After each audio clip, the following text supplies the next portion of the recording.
시부모님께서 통장을 제 손에 쥐어주시며 도망가거라, 여기 있다간 죽는다고 말씀하셨습니다. 저는 그 말씀에 따라 어두운 곳에 숨어 끔찍한 광경을 목격했습니다. 오늘 이야기는 수산물 공장에서 격리로 일하며 위선적인 시댁 식구들 속에서 묵묵히 살아가는 착하고 인내심 강한 여성 박민서 씨를 중심으로 전개됩니다. 비가 내리던 어느 날 밤, 시아버지인 김태진 회장이 갑자기 위독해졌습니다. 그는 죽기 전 민서에게 비밀리에 통장 하나를 건네며 도망가거라, 여기 있다간 죽는다고 말했습니다. 불길한 예감을 느낀 민서는 밖으로 숨어 끔찍한 진실을 목격하게 됩니다. 과연 그 끔찍한 진실은 무엇일까요? 아버님, 왜 이러세요? 진우 씨, 어머님, 빨리 내려와 보세요. 민서는 김 회장이 휠체어에서 갑자기 타일 바닥으로 쓰러지는 것을 보고 비명을 질렀습니다. 10월의 부든 비가 부산 땅에 쏟아지며 뼛속까지 파고드는 한기를 몰고 왔습니다. 김 회장은 눈을 희번덕거렸고 입은 한쪽으로 비뚤어졌으며 입가에서는 하얀 거품이 흘러나왔습니다. 푸른 힘줄이 돋아난 그의 앙상한 손은 허공에서 떨며 가냘픈 생명의 끈을 붙잡으려는 듯 했습니다. 민서는 무릎을 꿇고 허둥지둥 옷자락으로 시아버지의 입과 거품을 닦아냈습니다. 그녀가 일어나 유선 전화로 구급차를 부르려 하자 김 회장은 갑자기 온 힘을 다해 그녀의 손목을 꽉 붙잡았습니다. 그의 손톱이 살을 파고들어 피가 배어 나왔습니다. 그는 헐떡이며 그녀의 손바닥에 까끌까끌한 무언가를 쥐어주었습니다. 낡고 해진 비닐에 쌓인 낡은 통장이었습니다. 도망가거라. 여기 있다간 죽는다. 김 회장의 목소리는 가늘고 끊겼으며 처마 밖에서 울리는 천둥 소리에 섞여 들어갔습니다. 민서는 시아버지를 멍하니 바라보았고 등줄기에는 식은 땀이 흘렀습니다. 김 회장의 눈빛은 죽음을 앞둔 사람의 공포가 아니라 경악과 뒤섞인 극도의 애원이었습니다. 민서가 반응하기도 전에 나무 계단에서 쿵쿵거리는 발소리가 들려왔습니다. 남편 진우와 시어머니 최숙자 여사가 거실로 뛰쳐나왔습니다. 진우는 후줄근한 민소매 티셔츠 차림이었고 몸에서는 아직도 술 냄새와 공사장 시멘트 냄새가 진동했습니다. 최 여사는 급하게 남색 법복을 걸쳤고 손목에는 아직 나무 염주가 감겨 있었습니다. 비켜.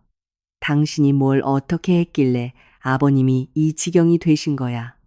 최 여사는 날카롭게 소리치며 민서를 찻상 모서리로 거칠게 밀쳤습니다. 그녀는 숨을 헐떡이는 김 회장을 재빨리 훑어본 뒤 진우를 향해 큰 소리로 외쳤습니다. 거기 서서 뭐해? 빨리 나가서 차 불러와. 이렇게 비바람이 치는데 구급차는 언제 온다고? 진우는 움찔하며 민서의 겨드랑이를 잡아 문 쪽으로 끌고 갔습니다. 당신은 마당에 나가서 망 좀 보고 있어. 내가 오토바이 타고 골목 입구 가서 택시 불러올게. 여기 있으면 거치적거리기만 해. 육중한 나무 문이 민서의 눈앞에서 쾅 닫혔고 비가 사정없이 얼굴에 쏟아져 차갑게 느껴졌습니다. 민서의 손은 옷자락 속에 숨긴 통장을 여전히 꽉 쥐고 있었습니다. 무언가 잘못되었다는 불길한 예감이 들었습니다. 최 여사와 진우의 태도는 너무나 냉정했습니다. 울음소리도 사랑하는 가족이 죽어가는 모습을 볼 때 일반적인 혼란도 없었습니다. 민서는 진우의 말대로 문 앞에 서서 기다리는 대신 뒤로 물러났습니다. 그녀는 마당 구석에 쌓여 짭짤한 냄새를 풍기는 낡은 어망 더미 뒤로 조심스럽게 몸을 숨겼습니다. 그곳은 가로등 불빛이 닿지 않아 어둠이 두려움에 떨고 있는 그녀의 작은 몸을 삼켜버렸습니다. 금이 간 유리창 틈으로 노란 백열등 불빛이 비틀린 그림자들을 만들어냈습니다. 민서는 숨을 죽였습니다. 진우는 비옷을 입거나 오토바이를 꺼내지 않았습니다. 그는 태평하게 부엌으로 걸어가 대걸레를 들고 나왔습니다. 아까 김 회장이 쏟은 찬물을 진우가 깨끗하게 닦아냈습니다. 소파에서는 최 여사가 허리를 굽혀 불단 아래 깊숙이 손을 뻗어 작은 플라스틱 약병을 꺼냈습니다. 그것은 김 회장의 정기 혈압약 병이었습니다. 최 여사는 뚜껑을 열고 거실 옆 화장실로 재빨리 들어갔습니다. 변기물 내리는 소리가 요란하게 들렸습니다. 그녀는 돌아와 빈 약병을 쓰레기통에 던져 넣고는 이제 경련을 멈추고 가슴이 겨우 미미하게 오르내리는 김 회장을 차갑게 바라보았습니다. 민서는 목구멍에서 터져나오려는 비명을 막기 위해 입을 단단히 틀어막았습니다. 그녀의 팔다리는 진흙처럼 흐물흐물해졌습니다. 그들은 김 회장을 죽이고 있었습니다. 노인의 뇌졸중이라는 병을 가장한 완벽한 살인 사건이었습니다. 그리고 수산물 공장에서 일하는 가난한 며느리인 그가 발병하기 전 마지막으로 곁에 있었던 사람이 될 것이었습니다. 그녀는 그들이 덮어씌울 과실치사 또는 어떤 끔찍한 죄명을 위한 완벽한 방패막이가 될 것이었습니다. 김 회장의 유언이 귓가에 맴돌았습니다. 도망가거라. 민서는 담벼락 쪽으로 서서히 물러났습니다. 그녀는 집에 들어가 아무것도 가져올 엄두를 내지 못하고 얼굴을 때리는 세찬 비를 그대로 맞았습니다. 민서는 낮은 벽돌 담장을 넘어 진흙탕과 더러운 물이 가득한 골목으로 뛰어내렸고 칠흑 같은 어둠 속으로 미친 듯이 달렸습니다. 어디 가요? 젖으니까 저기 천막 안으로 들어가려. 낡은 침대 버스에서 매캐한 연기를 뿜어내던 차장이 민서의 옆구리를 툭 치며 거칠게 소리쳤습니다. 민서는 목을 움츠리고 소름 돋은 팔을 감싸 안으며 버스 계단을 올랐습니다. 그녀는 도망치기 위해 부산의 좁은 골목들을 헤치며 거의 5km를 걸었습니다. 택시를 탈 수도 큰 길로 갈 수도 없었습니다. 자동차 전조등 불빛이 얼굴을 스치는 것이 두려웠습니다. 시외버스 터미널에 도착했을 때 그녀의 온몸은 흠뻑 젖었고 종아리부터 하얀 셔츠 자락까지 흙탕물이 묻어 있었습니다. 오늘 밤 가장 멀리 가는 표 한 장 주세요. 민서는 바지 주머니에서 젖고 구겨진 지폐를 꺼내 차장에게 건넸습니다. 문신을 한 남자는 입맛을 다시며 지폐를 채가더니 마지막 줄 좌석을 가리켰습니다. 맨 뒤 구석 자리로 가요. 이 노선은 강릉까지 직행이고 중간에 내리고 싶으면 10분 전에 말해요. 버스는 구토 냄새, 기름 냄새, 그리고 짐칸에 숨겨둔 불법 해산물 상자의 비릿한 냄새가 뒤섞인 답답한 공기를 싣고 덜컹거리며 움직이기 시작했습니다. 민서는 좁고 이불은 더럽고 곰팡내 나는 침대에 몸을 웅크렸습니다. 그제야 그녀의 눈에서 뜨거운 눈물이 흘러나와 창백한 뺨을 타고 흘러내렸습니다. 불과 몇 시간 전만 해도 그녀는 시댁을 위해 항구에서 생선 출납 장부를 정리하며 한 푼 두 푼 아끼는 순종적인 아내였습니다. 이제 그녀는 짐도 미래도 없이 젖은 옷 한 벌과 시아버지가 남긴 의문의 통장만을 가진 도망자가 되었습니다. 버스 안에 불이 꺼지고 긁힌 유리창 너머로 희미한 가로등 불빛만이 들어올 때까지 기다린 후에야 민서는 감히 옷 속에서 통장을 꺼냈습니다. 비닐 포장은 찢어졌고 빗물이 스며들어 가장자리가 누렇게 변색되고 휘어져 있었습니다. 민서는 통장을 펼쳤습니다. 예금액을 증명하는 인쇄된 글자는 없었습니다. 누렇게 바랜 줄 친종이 안에는 손으로 쓴 숫자들의 나열이 있었습니다. 김 회장 특유의 비스듬하고 떨리는 글씨체였습니다. 아무런 규칙도 없는 긴 숫자들 옆에는 이상한 기호들이 있었습니다. 마지막 페이지에는 푸른 잉크가 절반쯤 번져 있었고 짧은 주소 한 줄이 적혀 있었습니다. 강원도 강릉시 오사장 젓갈공장. 강릉. 민서는 입안에서 되뇌었습니다. 그녀는 김 회장이 젊었을 때 그 바다에 대해 이야기하는 것을 들은 적은 있었지만 오사장이나 젓갈 공장에 대해서는 한 번도 언급한 적이 없었습니다. 왜 그는 죽음의 문턱에서 이 주소를 그녀에게 맡겼을까요? 저 숫자들은 무엇일까요? 민서는 무릎을 끌어안았고 머리는 망치로 맞는 듯 아팠습니다. 그녀는 친정으로 돌아갈 수 없었습니다. 그녀의 가족은 가난했고 부모님은 모두 흙먼지 속에서 일하는 농부였습니다. 최 여사와 진우는 충분히 그곳까지 찾아와 행패를 부리고 위협할 수 있었습니다. 그들은 분명 그녀가 사라진 것을 알아차렸을 것입니다. 진우는 영세 건설업계와 항만 조폭들과의 복잡한 관계로 사람을 동원해 그녀를 찾는 것이 어렵지 않을 것이었습니다. 그녀는 그들이 가장 예상하지 못할 곳으로 가야 했습니다. 기사님, 강릉에 도착하면 내려주세요. 민서는 버스 앞쪽을 향해 외쳤습니다. 승객들의 규칙적인 코골이 소리가 그녀의 목소리에 담긴 공포를 덮어버렸습니다. 버스는 어둠을 가르며 질주했고 민서의 등 뒤에는 순종적이었던 삶과 파진비 아래 묻히고 있는 끔찍한 범죄가 남겨졌습니다. 누구 찾으시오? 이른 아침부터 이 낡은 공장에 무슨 일이요? 거대한 나무 발효 통들 뒤에서 구수한 담배 냄새가 섞인 굵직한 목소리가 들려왔습니다. 민서는 깜짝 놀라 돌아섰습니다. 땀으로 번들거리는 검게 그을린 피부의 중년 남자가 우통을 벗은 채 생선 비늘이 가득 담긴 플라스틱 통 2개를 들고 다가오고 있었습니다. 민서는 겁을 먹고 한 걸음 물러섰습니다. 그녀는 아직 어둑어둑한 새벽에 강릉 삼거리에서 차를 내렸습니다. 길가의 노점상들에게 한참을 물어보고 항구 근처에 붉은 흙먼지가 날리는 길을 걸어서야 겨우 오 사장 젓갈 공장을 찾을 수 있었습니다. 이곳은 번듯한 대규모 공장이 아니라 녹슨 양철 지붕을 얹은 허름한 건물들이 물가에 위태롭게 늘어서 있는 곳이었습니다. 저, 오 사장님을 찾으러 왔습니다. 남자는 눈을 가늘게 뜨고 플라스틱 통 2개를 땅에 쿵 내려놓고는 흠집난 플라스틱 의자에 털썩 주저앉았습니다. 내가 오 사장이요. 댁은 뉘집 자식이요? 빚 받으러 왔소? 아니면 일자리 구하러 왔소? 여긴 편하고 돈 많이 버는 일 없으니 괜히 얼굴 내밀지 마시오.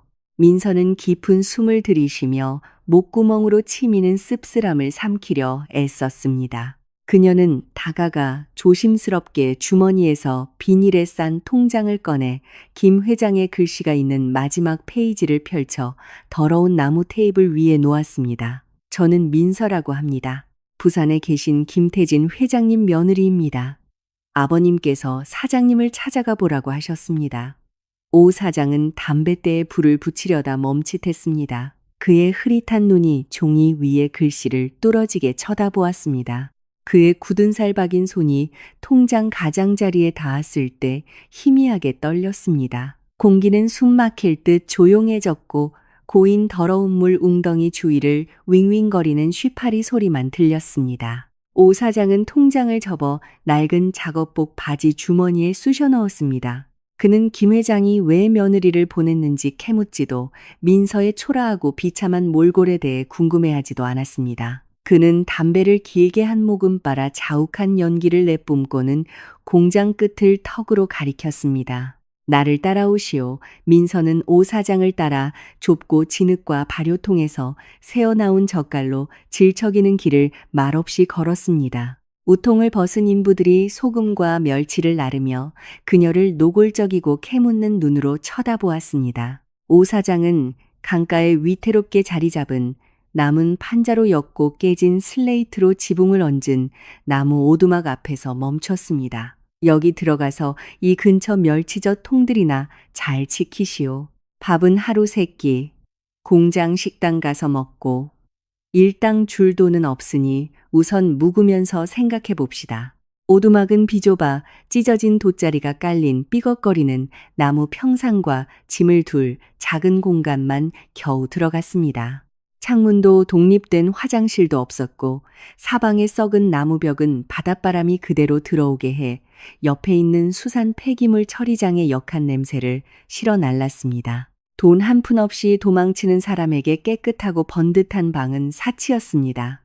민서는 고개를 끄덕이고 뻣뻣한 돗자리에 지친 몸을 뉘었습니다. 그녀는 귓가에서 윙윙거리는 굶주린 모기들을 무시하고 눈을 감았고 강릉 어촌의 탁한 공기에 숨쉬는 법을 익히기 시작했습니다. 부산의 김 회장 자택, 넓은 거실에는 향 연기가 자욱했습니다.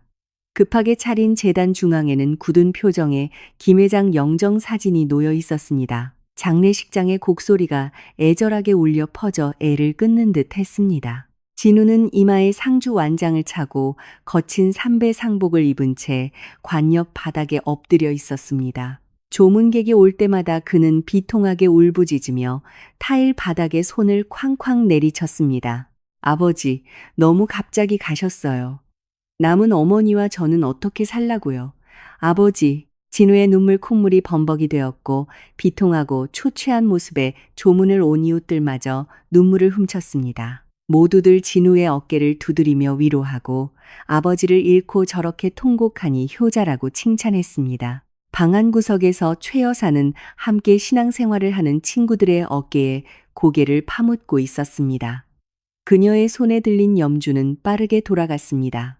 동네 부녀 회장이 들어와 향을 피우는 것을 보자 최 여사는 즉시 고개를 들었고 눈에는 눈물이 그렁그렁했으며 일부러 모든 사람이 들을 수 있도록 슬픈 목소리로 말했습니다. 저희 집안이 복이 없어서요, 언니. 남편이 갑자기 심장마비로 쓰러졌는데 며느리는 그럴 수가 없어요. 집안이 어수선한 틈을 타서 금고에 있던 돈이랑 금부치를 싹 훔쳐서 남자랑 눈이 맞아 도망쳤어요. 남편이 숨을 헐떡이는데도 구하려는 말 한마디 없이 그냥 등을 돌리고 가버렸어요. 저런 음탕하고 악독한 여자, 장례식장 전체에 수군거리는 소리가 퍼져나갔습니다. 사람들은 민서를 거침없이 욕했습니다. 예전에 민서가 착하고 부지런하다고 칭찬했던 사람들조차 그녀를 도둑년, 시아버지가 돌아가신 틈을 타 애인과 놀아나려고 도망친 음탕한 여자라며 비난했습니다. 완벽한 죄의 누명이 최 여사와 진우에 의해 민서에게 흠없이 씌워졌습니다.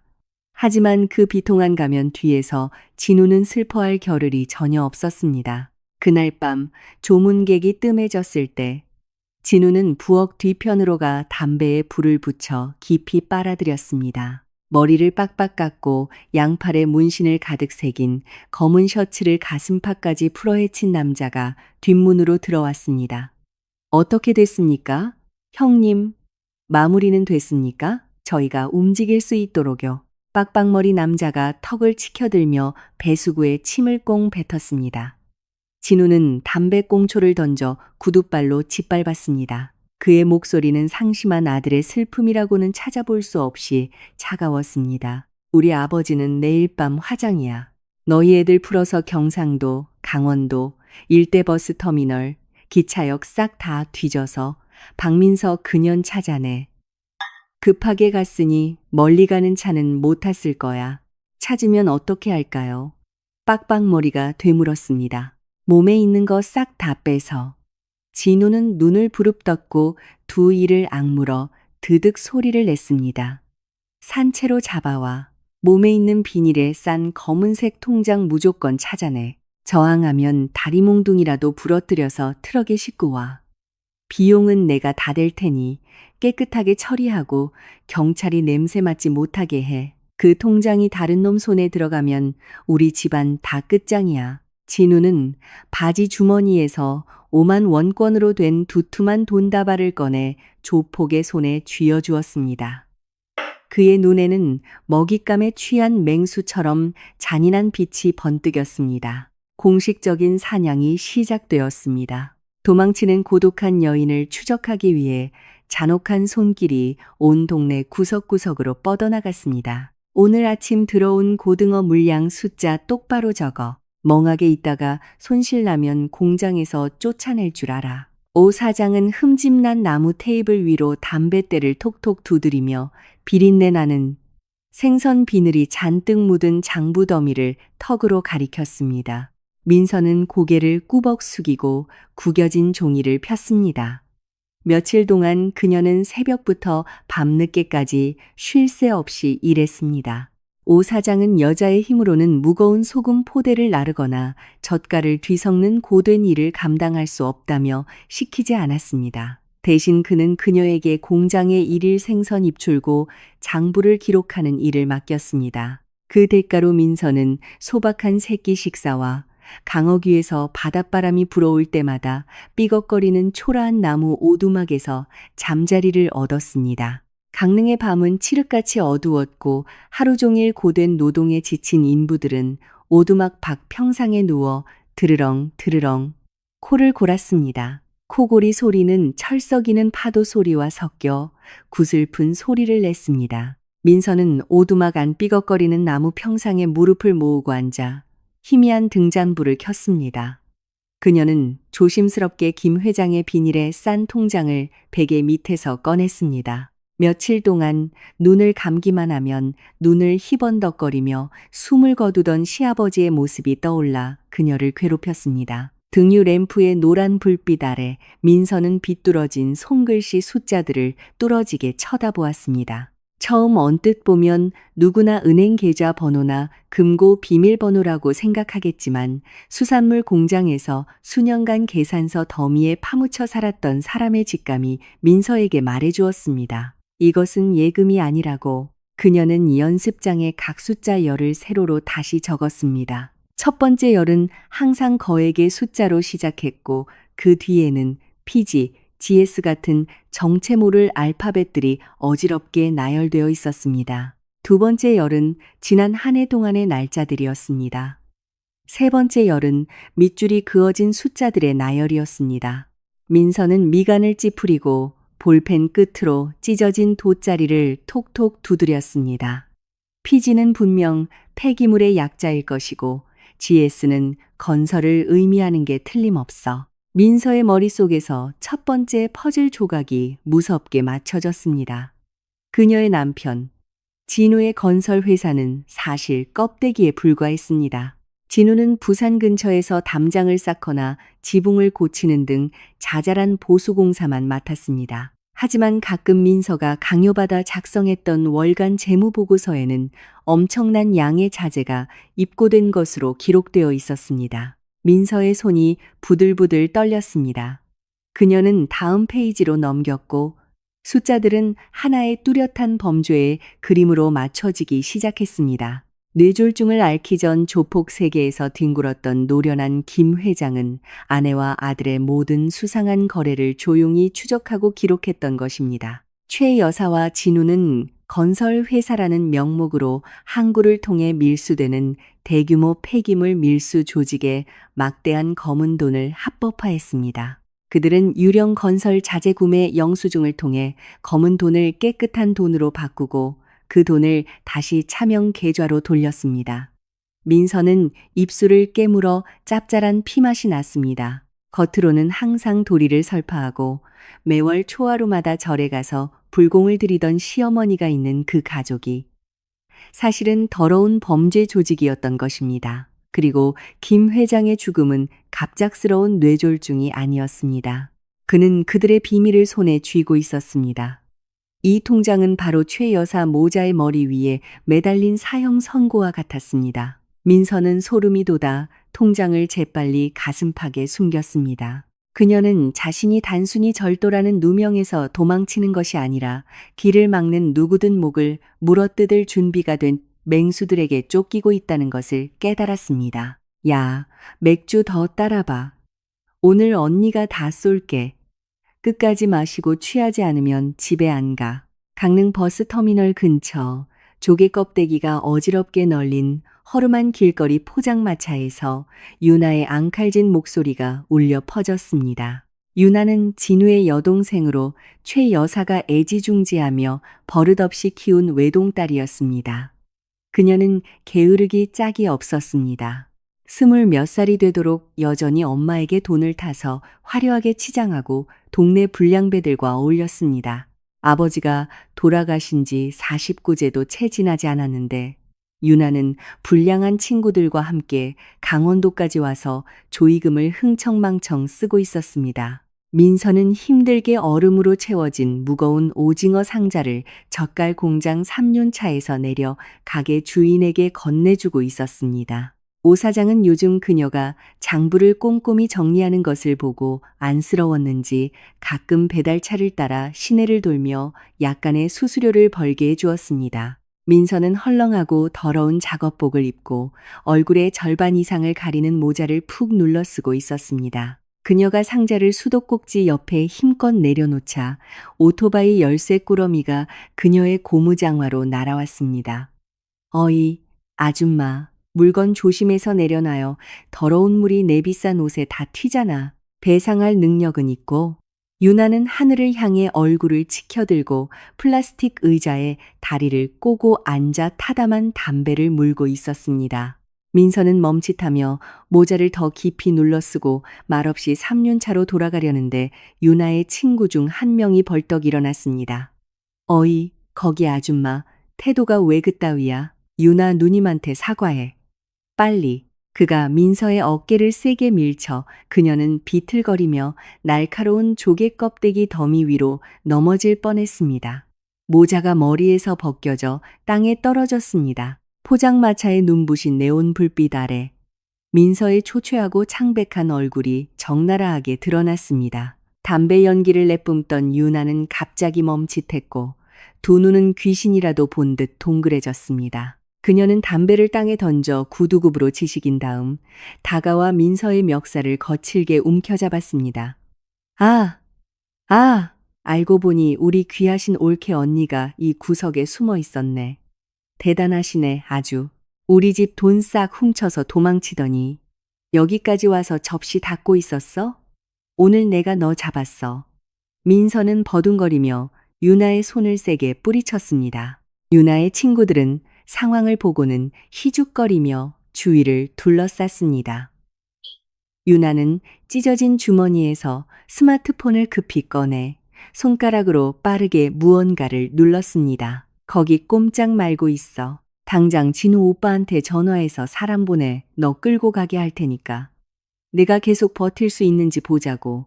우리 집에서 너 찾으려고 온 동네를 다 뒤지고 있다고. 민서는 한마디도 하지 않고 이를 악물고 유나를 세게 밀쳐 술상 위로 넘어뜨렸습니다. 그릇들이 와장창 쏟아졌고 그녀는 뒤편의 진흙투성이 붉은 흙길을 향해 미친 듯이 달리기 시작했습니다. 유나는 고래고래 소리를 지르며 맥주병을 집어들고 바짝 뒤쫓았고 술에 취한 젊은이들도 우르르 따라 나섰습니다. 민서는 젓갈 공장 뒤편 쓰레기와 짭짤한 진흙으로 가득한 질퍽한 공터까지 달려가다 나무 뿌리에 걸려 넘어졌습니다. 미처 일어나기도 전에 유나가 달려들어 민서의 머리채를 뒤로 잡아당겼습니다. 어디로 도망가, 이 미친년아.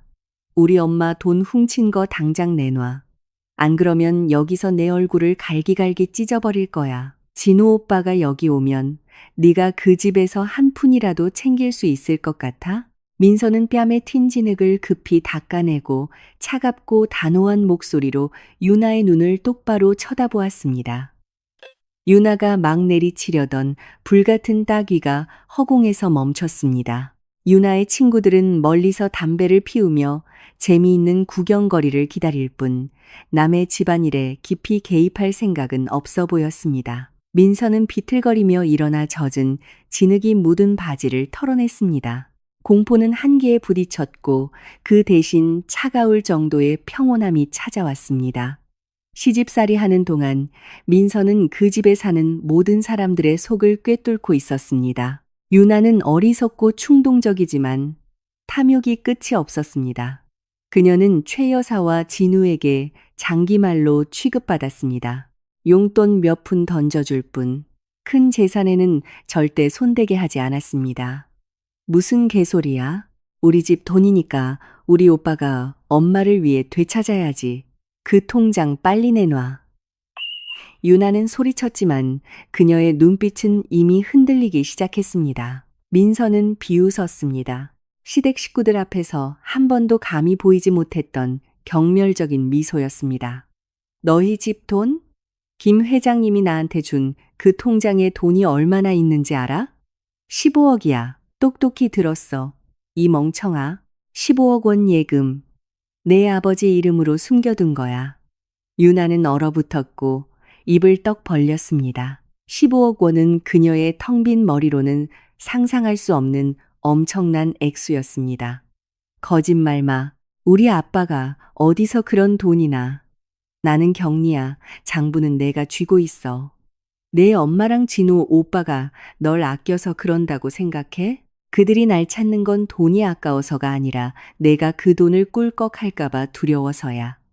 지금 네가 진우 오빠를 부르면 장담하는데 너는 단돈 10원도 못 만져. 진우 오빠는 통장을 싹 뺐고 너한테 몇백만 원 던져주고 놀러 가라고 한 뒤에 나머지는 전부 건설공사에 쏟아부을 걸. 너는 내 엄마랑 오빠 눈에는 아무것도 아니야. 민서의 말은 비수처럼 유나의 전곡을 찔렀습니다. 민서는 자신이 위험한 도박을 하고 있다는 것을 알았습니다. 그녀는 15억 원이라는 돈에 대해 뻔뻔한 거짓말을 해서 신우이의 끝없는 탐욕을 정면으로 공격했습니다. 유나는 침을 꿀꺽 삼켰고 민서의 멱살을 잡고 있던 손이 서서히 풀렸습니다. 그녀는 멀리서 태평하게 술을 마시고 있는 친구들을 돌아본 뒤 목소리를 낮춰 속삭였습니다. 그래서 지금 내 생각은 뭔데? 통장은 어딨어? 민서는 유나의 손을 뿌리치고 흐트러진 옷매무새를 바로잡았습니다. 그녀는 반걸음 다가가 변덕스러운 신우이의 얼굴을 뚫어지게 쳐다보았습니다. 통장은 김 회장님 명의라 은행에서 계좌를 동결했어. 내가 통장을 가지고 있어도 아무것도 못해. 그 15억을 인출하려면 은행에서는 아버지의 사망진단서 원본과 특히 진우 오빠 회사법인 인감이 찍힌 위임장이 있어야 법을 피해 조용히 인출할 수 있다고 요구했어. 민서는 한 박자 쉬고 계속해서 변하는 유나의 표정을 살폈습니다. 그리고 결정타를 날렸습니다. 너랑 나 거래하자. 네가 부산으로 돌아가서 진우 오빠 사무실 비밀 서랍을 뒤져. 사망진단서랑 회사 법인 인감을 훔쳐서 여기로 가져와. 내가 절차 밟아서 돈 빼고 너한테 7억 5천만 원 바로 줄게. 너 그 돈 들고 미국을 가든 유럽을 가든 평생 호의호식하며 살 수 있어. 더는 그 집에서 돈 탔을 필요도 없고. 탐욕은 유나의 이성을 완전히 마비시켰습니다.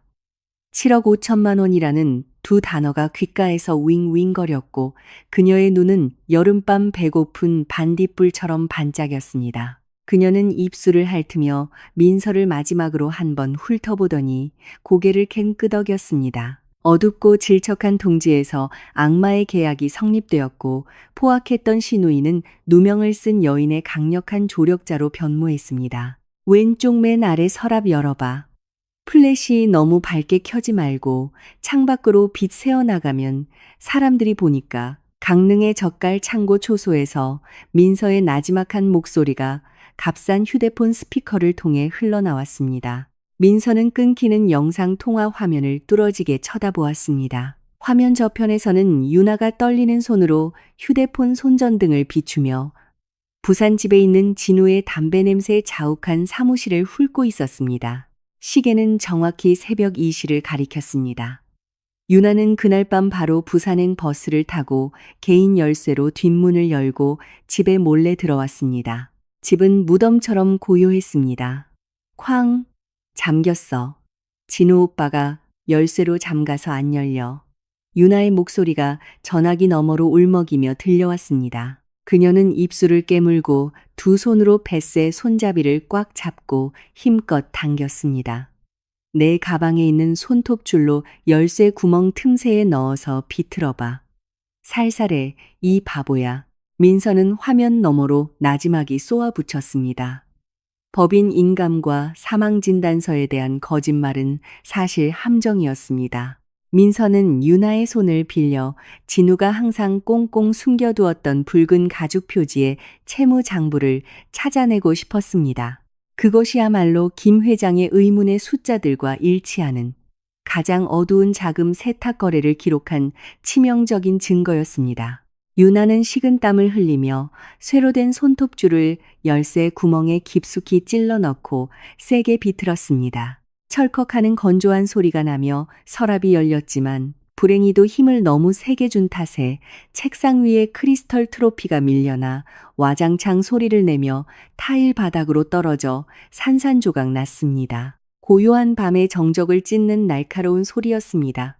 젠장. 망했다. 민서야. 유나는 공포에 질려 신음했습니다. 화면 너머로 민서는 아래층 최 여사의 침실에서 들려오는 슬리퍼 끄는 소리가 서둘러 계단을 올라오는 것을 똑똑히 들었습니다. 거기 누구야? 여자의 날카롭고 찢어지는 듯한 외침이 들렸습니다. 방구석 옷장에 숨어 빨리. 입 닥치고 숨도 크게 쉬지 마. 민서는 냉정하게 명령하며 자신의 목소리가 저편으로 넘어가지 않도록 재빨리 마이크 음소거 버튼을 눌렀습니다. 유나가 장례 냄새가 진동하는 합한 옷장 속으로 허둥지둥 기어 들어갈 때 화면은 심하게 흔들렸습니다.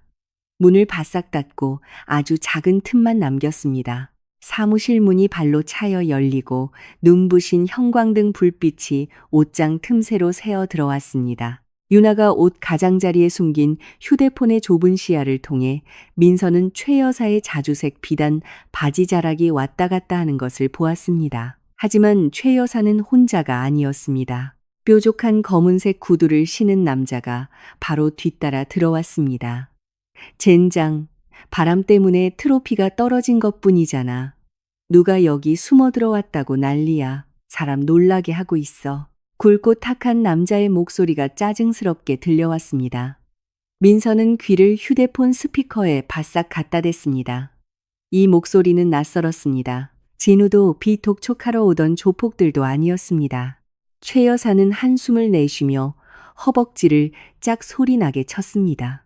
백 사장님 진정하세요. 조심해서 나쁠 거 없잖아요. 그 빌어먹을 박민선연이 김 회장 통장 들고 흔적도 없이 사라졌는데 진우가 사람 풀어서 온 터미널을 다 뒤져도 아직 못 잡았어요. 김 회장은 죽었지만 저와 사장님의 목숨은 아직 그년 손에 달려 있다고요. 옷장 어둠 속에서 유나는 손톱이 살을 파고들어 피가 날 정도로 입을 세게 틀어막았습니다. 방금 최 여사가 백 사장이라고 부른 남자. 유나는 어렸을 때부터 부모님의 부부싸움과 물건 부수는 소리 속에서 어렴풋이 들어본 이름이었지만 얼굴을 본 적은 한 번도 없었습니다. 이 쓸모없는 여자 같으니라고 백 사장이 날카롭게 소리쳤습니다. 짝하는 날카로운 소리가 울리며 그의 손바닥이 최 여사의 뺨을 강타했습니다. 그녀는 비틀거리며 바닥에 넘어졌고 아픔에 신음했지만 감히 반박하지 못했습니다. 내가 몇 달 전에 깔끔하게 처리하라고 김 회장 밥에 무생무취 농약 타라고 했잖아. 내 말은 안 듣고 굳이 약물 과다 복용으로 갑자기 죽게 만들어서 착한 아내 연기나 하고 싶었어? 이제 꼴 좋다. 그 영감이 숨 넘어가기 전에 며느리한테 통장 넘기고 사라졌잖아. 그 통장이 경찰 손에 들어가면 내 폐기물 밀수 루트랑 진우놈의 유령 회사까지 싹 다 끝장이야. 백 사장은 다가와 최 여사의 헝클어진 머리채를 잡아 뒤로 젖혔습니다. 강릉에 있던 민서는 온몸이 굳어갔습니다. 그 추악한 가족의 가장 끔찍한 비밀이 더러운 어둠 속에서 한 겹 한 겹 벗겨지고 있었습니다. 진짜 폭풍은 이제 막 그들의 운명 위로 쏟아지기 시작했습니다.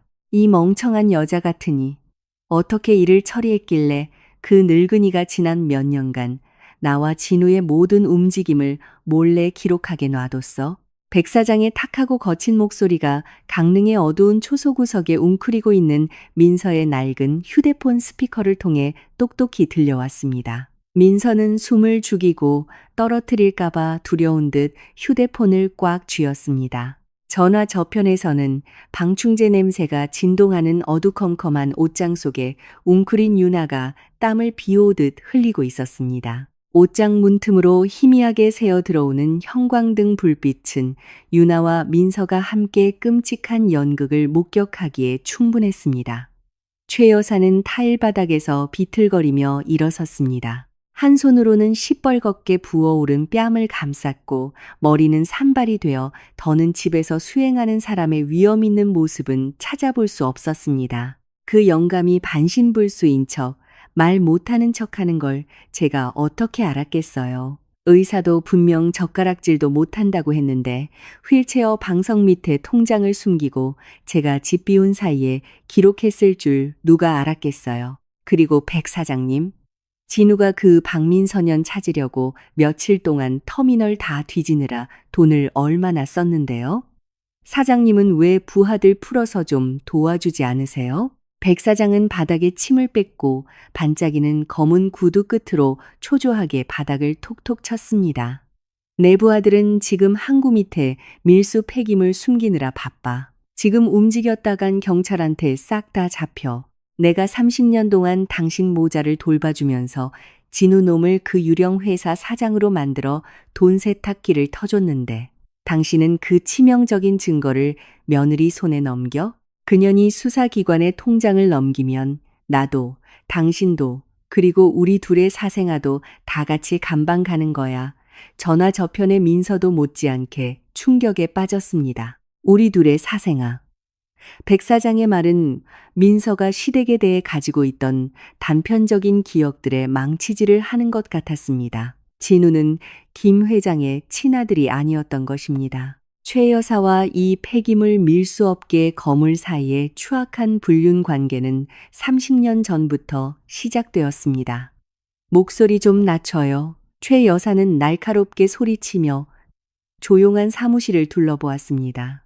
김 회장은 진우가 자기 핏줄이 아니란 걸 작년 설에 알았어요. 그 영감이 몰래 변호사랑 연락해서 유언장을 수정하고 우리 모자의 상속권을 박탈해서 모든 수산물 공장을 유나한테 넘기려고 했어요. 제가 서둘러 혈압약을 심근경색 유발제로 바꿔서 그 영감이 급사하게 만들지 않았으면 지금 우리 모자는 길바닥에 나앉았을 거라고요. 제가 남편을 죽였다는 오명을 쓰고 싶었을 것 같아요. 하늘이 무너질 비밀이 무참히 드러났습니다. 모든 퍼즐 조각이 맞아떨어졌습니다. 김 회장의 비참한 죽음, 최 여사 모자의 냉정한 현장 정리, 그리고 민서를 향한 집요한 추격. 그들은 김 회장이 자금 세탁 경로를 기록한 생사부와 같은 통장을 가지고 있었기 때문만이 아니라 사생아의 신분에 대한 연결고리를 끊기 위해 그를 죽인 것이었습니다. 이 진실은 민서가 그 집에서 살면서 상상했던 것보다 훨씬 더 끔찍했습니다. 옷장 안 공기는 숨 막힐 듯 답답했습니다. 유나는 숨을 쉴 수 없었고 친어머니와 오빠가 냉혈한 살인자라는 사실에 극도의 공포를 느껴 방광이 심하게 수축했습니다. 지린내 나는 따뜻한 액체가 서서히 흘러나와 속옷을 적시고 떨리는 종아리를 타고 흘러내렸습니다. 그녀는 너무 무서워서 오줌을 지렸습니다. 유나는 부들부들 떨며 문틈으로 새어 들어오는 희미한 빛을 피해 옷장 구석으로 더 깊이 들어가려 했지만 서투름과 공포 때문에 팔꿈치가 나무 옷장 벽에 세게 부딪혔습니다. 딱 건조한 소리가 났습니다. 아주 작은 소리였지만 새벽 3시의 고요한 방 안에서는 그 소리가 천둥처럼 울렸습니다. 최 여사는 깜짝 놀라 백 사장의 등 뒤로 물러섰습니다. 백 사장은 눈을 가늘게 뜨고 방구석에 굳게 닫혀있는 합판 옷장을 똑바로 쳐다보았습니다. 그는 아무 말 없이 허리띠에서 번쩍이는 금속 물체를 꺼내 들었습니다. 그의 발걸음은 느렸고 일부러 구두굽을 타일 바닥에 세게 디뎌 불길한 소리를 냈습니다. 누가 거기 숨어 있어? 나와. 백 사장의 목소리는 먹잇감을 사냥하는 맹수처럼 으르렁거렸습니다. 요나는 두 귀를 막고 눈물을 펑펑 쏟았습니다. 휴대폰 화면 너머로 민서는 계속해서 흔들리는 화면을 보며 모든 것이 발각되었음을 알았습니다. 도망쳐. 유나야, 문 박차고 뛰어. 민서는 전화기에 대고 소리쳤지만 이미 늦었습니다. 백 사장의 거친 손이 옷장 문을 활짝 열었고 눈부신 불빛이 핏기 하나 없이 창백해진 유나의 얼굴을 정면으로 비췄습니다. 옷장 안에 서 있는 사람이 자신의 딸인 것을 본 백 사장은 순간 멈칫했습니다. 그 찰나의 망설임이 틈을 만들었습니다. 생존 본능이 깨어난 유나는 날카로운 비명을 지르며 온 힘을 다해 백 사장의 배를 발로 찼습니다. 나이든 남자는 중심을 잃고 뒤로 넘어졌습니다. 유나는 망설이지 않고 튀어나와 문을 막고 서 있던 최 여사마저 밀치고 나갔습니다. 그녀는 앞만 보고 미친 듯이 계단을 내려가 어둠과 밖에서 쏟아지는 비 속으로 사라졌습니다. 전연 잡아. 다 들었어. 위층에서 백 사장의 분노에 찬 외침이 들려왔습니다. 유나는 뒷문을 박차고 질퍽한 골목으로 뛰어들어 칠흑 같은 어둠 속으로 녹아들었습니다. 전화 이편에서 민서의 휴대폰 화면은 빙빙 돌다가 툭 꺼졌습니다. 유나가 도망치다 휴대폰을 떨어뜨린 것이었습니다. 민서가 마지막으로 들은 소리는 유리 화면이 쨍하고 깨지는 소리였습니다. 휴대폰 신호가 끊겼고 민서는 멍하니 손에 힘을 풀었습니다. 휴대폰이 손바닥에서 미끄러져 나무 바닥에 쿵 하고 떨어졌습니다. 그녀는 초소구석에 주저앉았고 옷은 땀으로 흠뻑 젖었습니다. 유나가 발각되었습니다. 그들은 즉시 유나의 깨진 휴대폰에서 통화 기록을 확인하거나 데이터를 복구하려 할 것입니다. 백 사장은 노련한 조폭이었습니다. 유나가 방금 통화한 낯선 번호가 강릉의 통신기지국에서 발신되었다는 것을 알아내는 데는 그리 오랜 시간이 걸리지 않을 것이었습니다. 늑대무리가 피냄새를 맡았습니다. 그들은 이 허름한 젓갈 공장으로 몰려올 것입니다. 이제 민서에게는 더 이상 물러설 곳이 없었습니다. 생사를 건 대결의 카운트다운이 시작되었습니다. 날이 밝자마자 민서는 서둘러 오 사장을 찾아 나섰습니다. 바다의 짠내를 머금은 자욱한 안개가 허리까지 차올랐습니다. 오 사장은 야외 구역의 젓갈 통뚜껑을 점검하고 있었습니다. 넋이 나간 듯 창백한 민서의 얼굴을 보고 그는 하던 일을 멈추고 허리띠에서 검게 변한 대나무 담뱃대를 꺼냈습니다. 무슨 일이 있길래 얼굴이 핏기 하나 없소? 어젯밤에 귀신이라도 만났소? 오 사장은 이끼 낀 벽돌 계단에 주저앉아 성냥을 켜 담배에 불을 붙여 길게 한 모금 빨았습니다. 담뱃대 안의 물이 꿀꺽꿀꺽 소리를 냈습니다. 민서는 망설이지 않았습니다. 그녀는 마른 침을 삼키며 어젯밤 영상통화를 통해 보고 들은 모든 것, 김 회장의 피살, 기록이 담긴 통장, 진우의 출생 비밀, 그리고 특히 어둠 속에서 모든 것을 조종하는 자의 이름까지 똑똑히 이야기했습니다. 그 사람 이름은 백 사장이에요. 최 여사가 그를 백 사장님이라고 불렀어요. 그는 항구 밑에서 대규모 폐기물 밀수업을 해요. 민서의 말이 끝나자 담배 연기를 내뿜던 오 사장은 갑자기 멈칫했습니다. 그의 눈은 순간 멍해졌다가 이내 새까맣게 가라앉았습니다. 그의 거친 손은 떨렸고 손가락 관절이 하얗게 될 정도로 담뱃대를 꽉 쥐었습니다. 그놈 이름이 백 사장이라고? 부산에서 폐기물 밀수를 하고 목에 검지손가락만 한 긴 흉터가 어깨까지 이어져 있지 않소?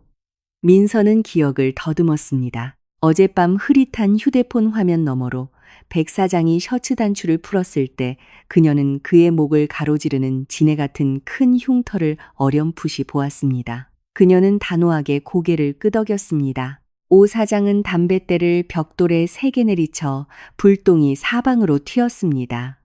그의 눈은 붉은 핏발이 섰고 주름진 얼굴은 깊은 곳에서부터 억눌려온 증오로 일그러졌습니다.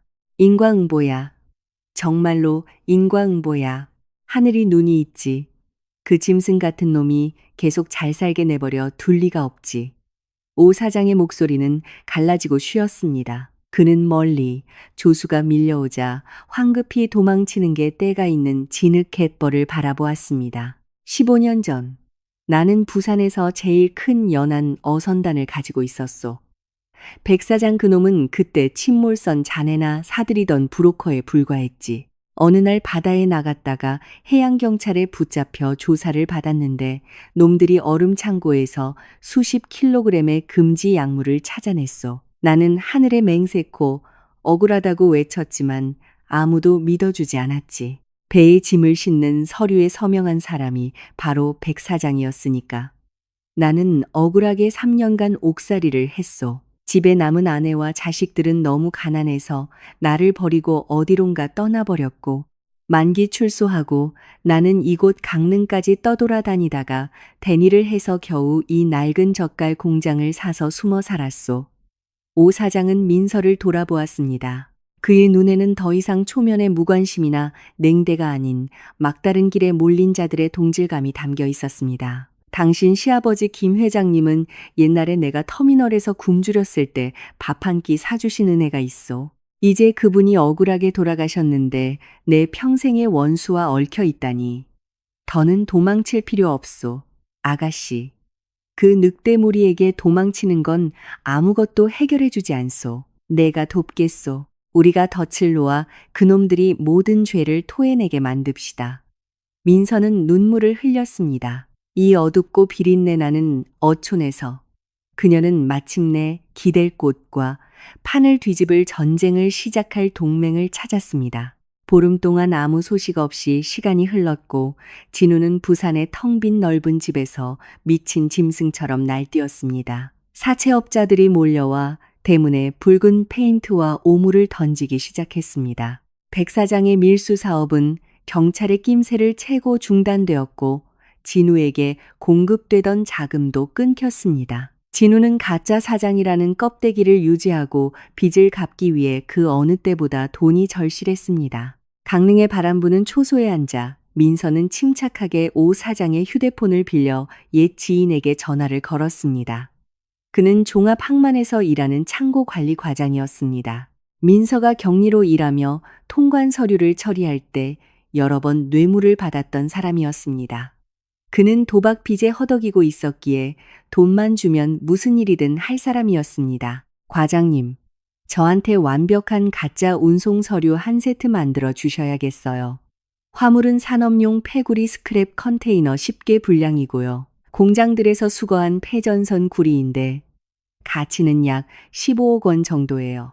세관 서류, 품질 증명서, 선화증권에 모두 빨간 직인이 찍혀 있어야 해요. 얼마면 되시나요?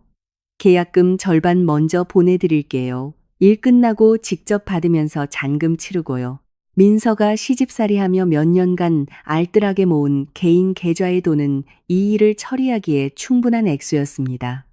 격리의 본성은 꼼꼼함이었습니다. 민서는 창고 과장에게 기술 사양을 조작하고 통관 서류에 완벽한 사각지대를 만들어 마치 화물이 절차상 문제로 묶여 시가의 3분의 1 가격에 급히 처분해야 하는 것처럼 보이게 하라고 지시했습니다. 가짜 서류 세트가 완성되어 강릉으로 우편 배송되자 민서는 두 번째 단계에 착수했습니다. 그녀는 폐기물 업계에서 진우의 핵심 거래처들을 잘 알고 있었습니다.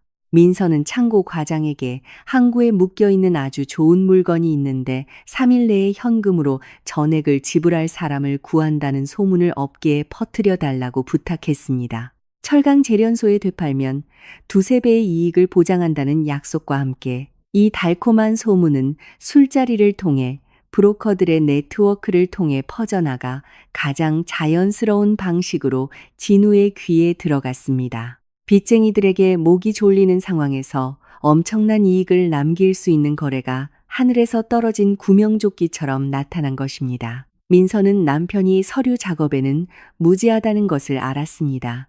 예전부터 입고 서류 확인은 모두 그녀에게 의존했습니다. 그는 오직 최종 수익률만 볼 줄 아는 사람이었습니다. 끝없는 탐욕과 빚으로 인한 궁지가 그의 이성을 완전히 흐리게 할 것이었습니다. 오 사장은 문턱에 앉아 대나무를 엮으며 민서가 봉투에 가짜 서류를 차곡차곡 넣는 것을 보고 입맛을 다셨습니다. 진우 그놈이 그렇게 쉽게 미끼를 물 것 같소? 그 주변 브로커들도 산전수전 다 겪은 놈들인데 혹시라도 가짜 서류인 걸 알아채면 모든 노력이 물거품이 될 텐데. 민서는 봉투를 봉하며 차갑게 비웃었습니다. 그녀의 눈에는 더 이상 예전의 순종적이고 나약한 모습이 없었습니다. 브로커들은 못 알아챌 거예요. 제가 그들이 항상 사용하는 밀수 절차의 허점을 그대로 이용해서 서류를 만들었거든요. 진우 씨는 지금 목이 말라요. 그는 이 거래를 혼자 독차지하기 위해 백 사장에게 알리지 않을 거예요. 그는 중개인에게 줄 15억 원 현금을 마련하기 위해 어떻게든 집문서를 담보로 잡을 방법을 찾을 거예요. 미끼는 던져졌어요. 이제 우리는 물고기가 스스로 덫에 들어와 서로를 물어뜯는 것을 지켜보기만 하면 돼요. 사장님. 이제 진짜 게임이 시작되었습니다. 어머니, 보세요. 3일 안에 현금 15억 원. 일주일만 굴려서 재련소에 넘기면 최소 5억은 남아요. 우리 집 빚더미를 해결할 천재이루의 기회가 바로 여기 있잖아요. 진우는 두꺼운 서류 뭉치를 강화유리 테이블 위에 쾅 내리쳤습니다. 며칠 밤을 새워 빚 독촉하는 조폭들을 상대하느라 그의 눈은 붉은 핏발이 서 있었습니다. 그는 진한 블랙커피를 한 모금 마셨고 거실은 담배 연기로 자욱했습니다. 최 여사는 조심스럽게 운송장을 들어보았습니다. 세관직인과 선화증권의 선명한 간인이 산업용 페구리 스크랩의 품질을 보증하는 각 페이지마다 찍혀 있어 그녀의 눈을 현혹시켰습니다. 젊었을 때부터 한탕주의 장사꾼이었던 최 여사는 이렇게 큰 이익을 보자 탐욕이 다시 솟아올라 평소의 불안감을 압도했습니다. 하지만 김 회장의 죽음과 민서가 사형 선고와 같은 통장을 들고 사라진 것은 여전히 그녀의 마음을 갉아먹는 악몽이었습니다. 하지만 지금 당장 그 돈을 어디서 구하니? 백 사장은 요즘 일이 막혔어. 경찰이 항구 및 폐기물 창고들을 샅샅이 뒤지고 있어서 회사로 들어오던 자금줄이 다 끊겼어. 어제 어머니가 돈 좀 빌려달라고 했더니 얼굴도 못 들 정도로 욕만 하더라. 진우는 담뱃재를 바닥에 털고 앞으로 몸을 숙이며 나지막하고 단호한 목소리로 말했습니다. 백 사장 돈 기다리다간 다음 생에나 가능해요. 이번 거는 백 사장 몰래 제 직속 브로커 통해서 진행하는 거예요. 생각해보세요, 어머니. 몇 년 동안 우리가 그 사람 꼭두각시 노릇하면서 돈 세탁해주고 겨우 푼돈이나 얻어먹었잖아요. 이 집은 우리 집이에요. 제 생각은 이래요. 어머니가 수산물, 공장 등기부등본이랑 이 집 등기부등본 꺼내세요. 그리고 육반장 내 사채업자들 불러서 급전 대출받는 거예요. 걔네가 감정하면 대충 16억 정도는 나올 거예요. 이자는 좀 비싸지만 우리가 이 한탕하고 멀리 도망가면 돼요. 백 사장이랑 그 골치 아픈 문제들은 그냥 내버려 두고요. 최 여사는 망연자실했습니다. 이 집에 피와 땀이 서린 모든 재산을 사채업자에게 담보로 잡는 것은 너무나 큰 도박이었습니다. 만약 중간에 잘못되면 온 가족이 길거리에 나앉게 될 것이었습니다. 그녀는 재단 위 김 회장의 영정 사진을 바라보고 두 손을 모아 빌고는 이를 악물고 고개를 끄덕였습니다. 진우와 최 여사가 급전을 빌리기 위해 재산 양도 서류를 위조하려고 사채업자를 부를 준비를 할 때 백 사장이 갑자기 집에 찾아왔습니다. 산전수전 다 겪은 늙은 여우의 의심 많은 본성은 진우의 초조한 태도에서 이상한 낌새를 맡았습니다. 백 사장은 진우의 손에서 화물 서류 뭉치를 낚아채 형광등 불빛 아래에서 한 장 한 장 꼼꼼히 살폈습니다. 그는 종이 가장자리를 구겨보고 붉은 직인이 찍힌 곳에 엄지손가락을 가볍게 문질렀습니다. 이 폐케이블 스크랩은 누구 물건인데 내가 어디서 정보를 얻었어? 백 사장의 목소리는 차갑고 굵었습니다. 진우는 식은땀을 흘렸지만 태연한 척하며 항만창고 과장이 도박빚에 시달려 주인 없는 물건을 급히 처분해야 한다는 완벽한 이야기를 지어냈습니다. 백 사장은 원래 노련한 밀수꾼이었고 바로 그 때문에 법의 허점과 불법적인 물품 반입수법에 너무나 익숙했습니다. 민서가 만든 가짜 서류는 백 사장이 평소에 사용하던 수법들을 정확하게 적용할 정도로 정교했습니다. 너무나 달콤한 미끼를 보자 게다가 자신의 자금줄이 막혀 돈이 궁한 상황이 더해져 백 사장의 탐욕이 솟아올랐습니다. 그는 맡기는커녕 이 거래에 끼어들기로 결정했습니다. 백 사장은 진우에게 이 거래의 지분 절반을 요구했고 그 대가로 항구에서 물건을 빼내는 과정을 책임지겠다고 했습니다. 민서가 놓은 덫은 상상 이상으로 완벽했습니다. 가장 교활하고 잔인한 세 사람이 끝없는 탐욕과 궁지 때문에 실체도 없는 화물의 전 재산을 던지는 돌아올 수 없는 도박판에 스스로 손을 잡고 들어섰습니다. 강릉의 하늘은 잿빛이었고 열대성 저기압의 냉기를 머금은 검은 구름이 몰려왔습니다. 피가 배어나온 물집 잡힌 맨발로 국도에서 오 사장의 젓갈 공장으로 이어지는 질척한 흙길을 따라 걸어가는 한 여인이 있었습니다. 한때 번쩍이던 비단 옷은 이제 찢어지고 진흙으로 뒤덮여 있었고 머리카락은 헝클어지고 엉켜 여러 날 노숙한 시큼한 냄새를 풍겼습니다. 오빠의 출생과 어머니의 추악한 관계에 대한 충격적인 진실을 발견하고 부산 집에서 도망친 그 끔찍한 밤 이후 유나는 인생에서 가장 어두운 날들을 보내고 있었습니다.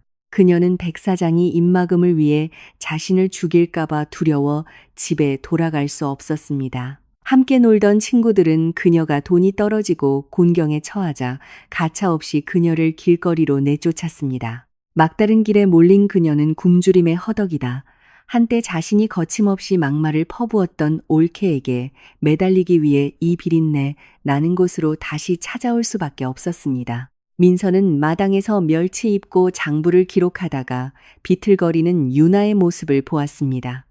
그녀는 놀라지 않았습니다.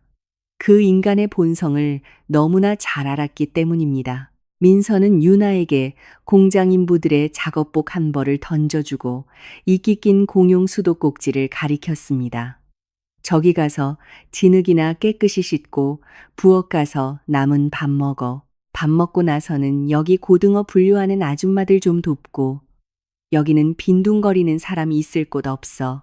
유나는 침을 꿀꺽 삼키고 나물 무침과 짜디짠 말린 생선 몇 마리뿐인 밥상을 보고 눈물이 왈칵 쏟아졌습니다. 그녀는 좋은 옷 입고 맛있는 것만 먹던 사람이었습니다.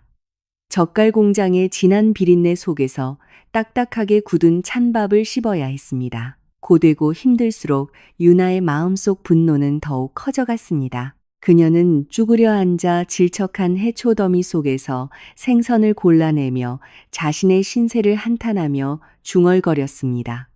비릿한 냄새가 코를 찔러 몇 번이나 헛구역질을 했습니다. 밤이 되어 좀이 슬고 땀 냄새 나는 인부들과 함께 비좁은 오두막에서 자야 했을 때 배신자의 변덕스러운 본성이 다시 강하게 솟아올랐습니다. 유나는 평생 이곳에 숨어 사는 것을 받아들일 수 없었습니다. 그녀는 그날 밤 백 사장이 박민서를 찾아 통장을 되찾아야 한다고 했던 말을 기억해냈습니다. 만약 그녀가 진우에게 민서의 거처를 알려준다면 오빠가 분명 큰 돈을 줄 것이고 그 돈으로 태국이나 캄보디아로 도망쳐 백 사장의 추격을 피할 수 있을 것이라고 생각했습니다. 생각은 곧 행동으로 옮겨졌습니다. 모두가 잠든 한밤중을 틈타 유나는 오두막에서 살금살금 빠져나와 벽 한 구석에서 충전 중이던 인부의 낡은 휴대폰을 슬쩍했습니다. 그녀는 강가로 조심스럽게 걸어나갔습니다.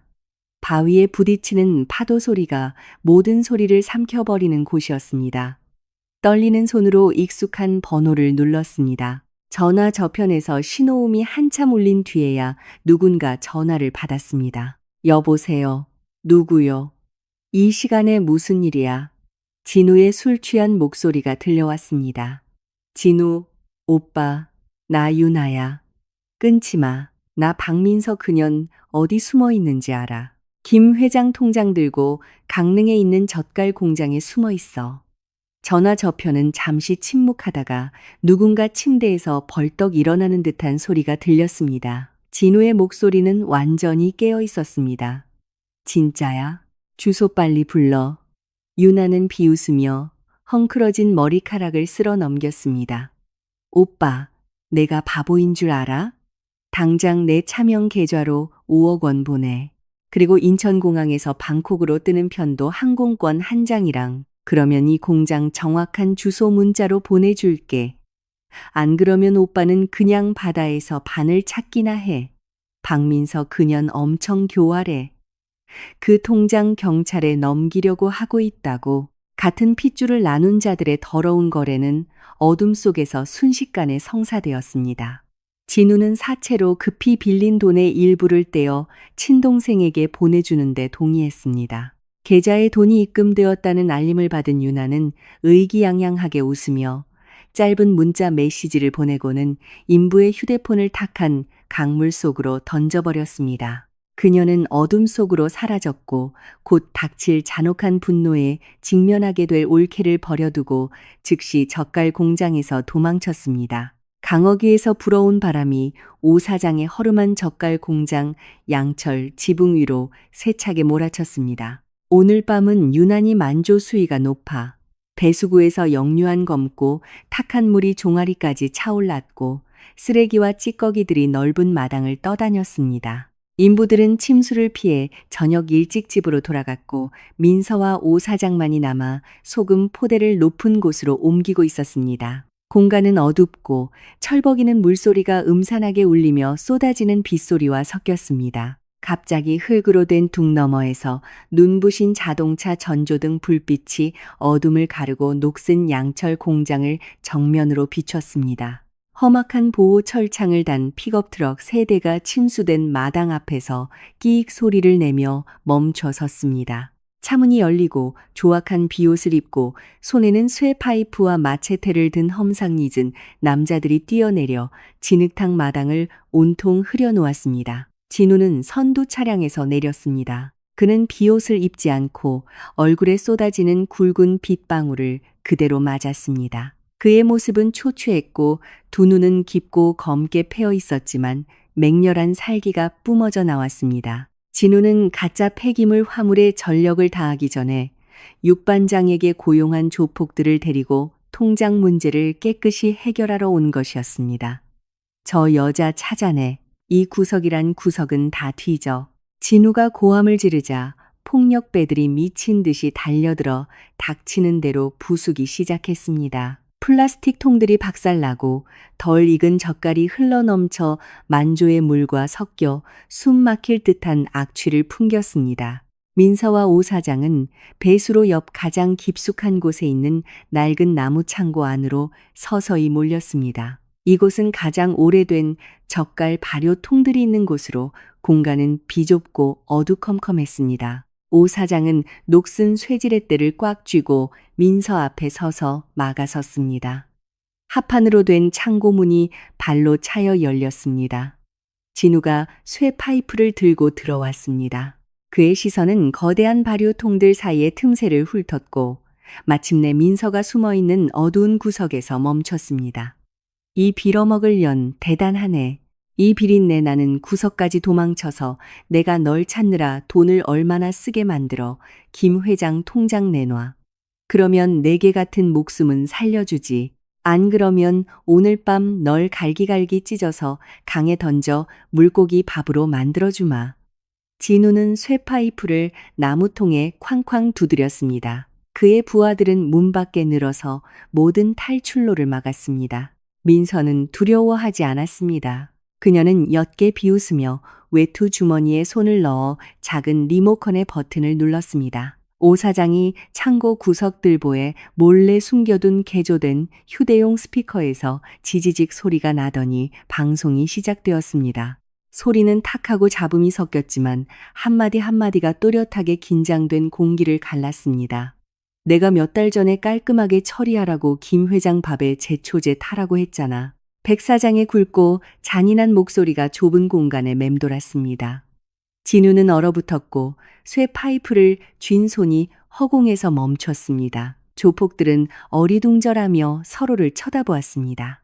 그들은 돈을 받고 빚을 받아내는 그슨 일을 했지만 고용주의 집안 깊숙한 곳에서 일어나는 살인 사건에 얽히고 싶지는 않았습니다.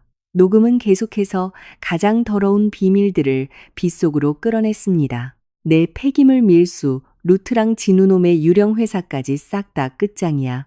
그리고 가장 치명적인 한마디가 최 여사의 날카롭고 찢어지는 듯한 목소리로 진우의 고막을 강타했습니다.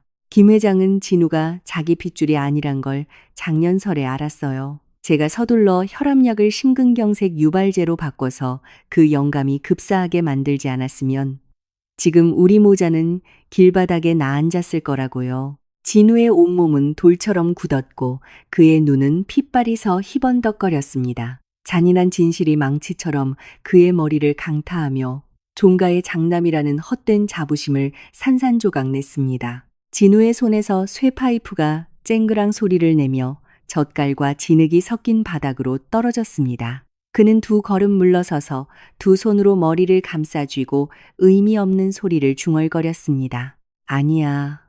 거짓말이야. 나를 속이려고 목소리를 조작한 거야. 진우는 상처 입은 짐승처럼 울부짖으며 근처에 있던 플라스틱 통을 집어들어 나무벽에 쾅 내리쳤습니다.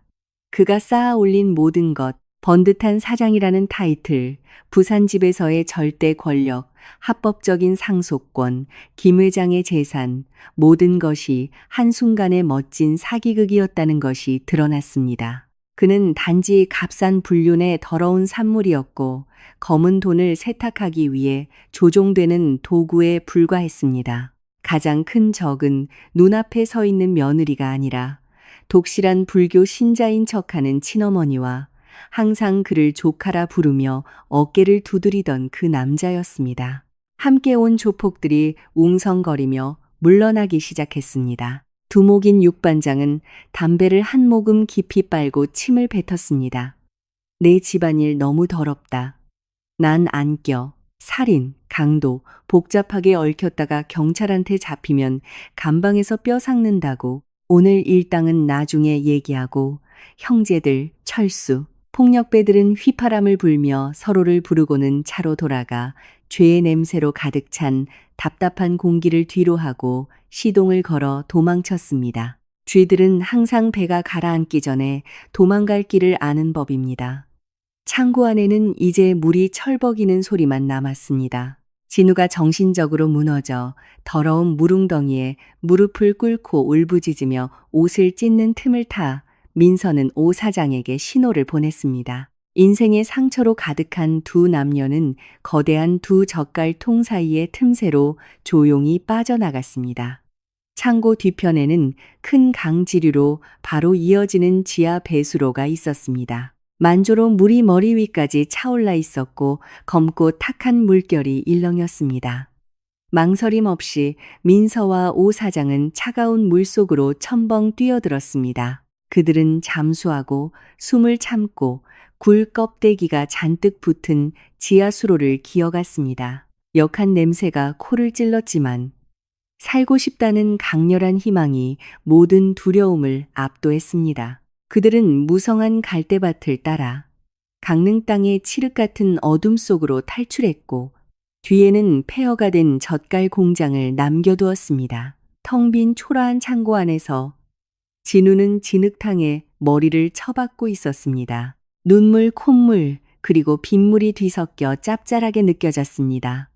그는 진흙 바닥을 두 주먹으로 쿵쿵 내리쳤습니다. 민서가 던진 15억 원짜리 폐기물 화물이라는 덫은 여전히 그를 기다리고 있었습니다. 내일이면 사채업자들이 다시 문을 두드리며 집을 빼앗으러 올 것이었습니다. 진우의 세계는 공식적으로 산산조각 났습니다. 이 빌어먹을 여자, 당장 이리 내려와.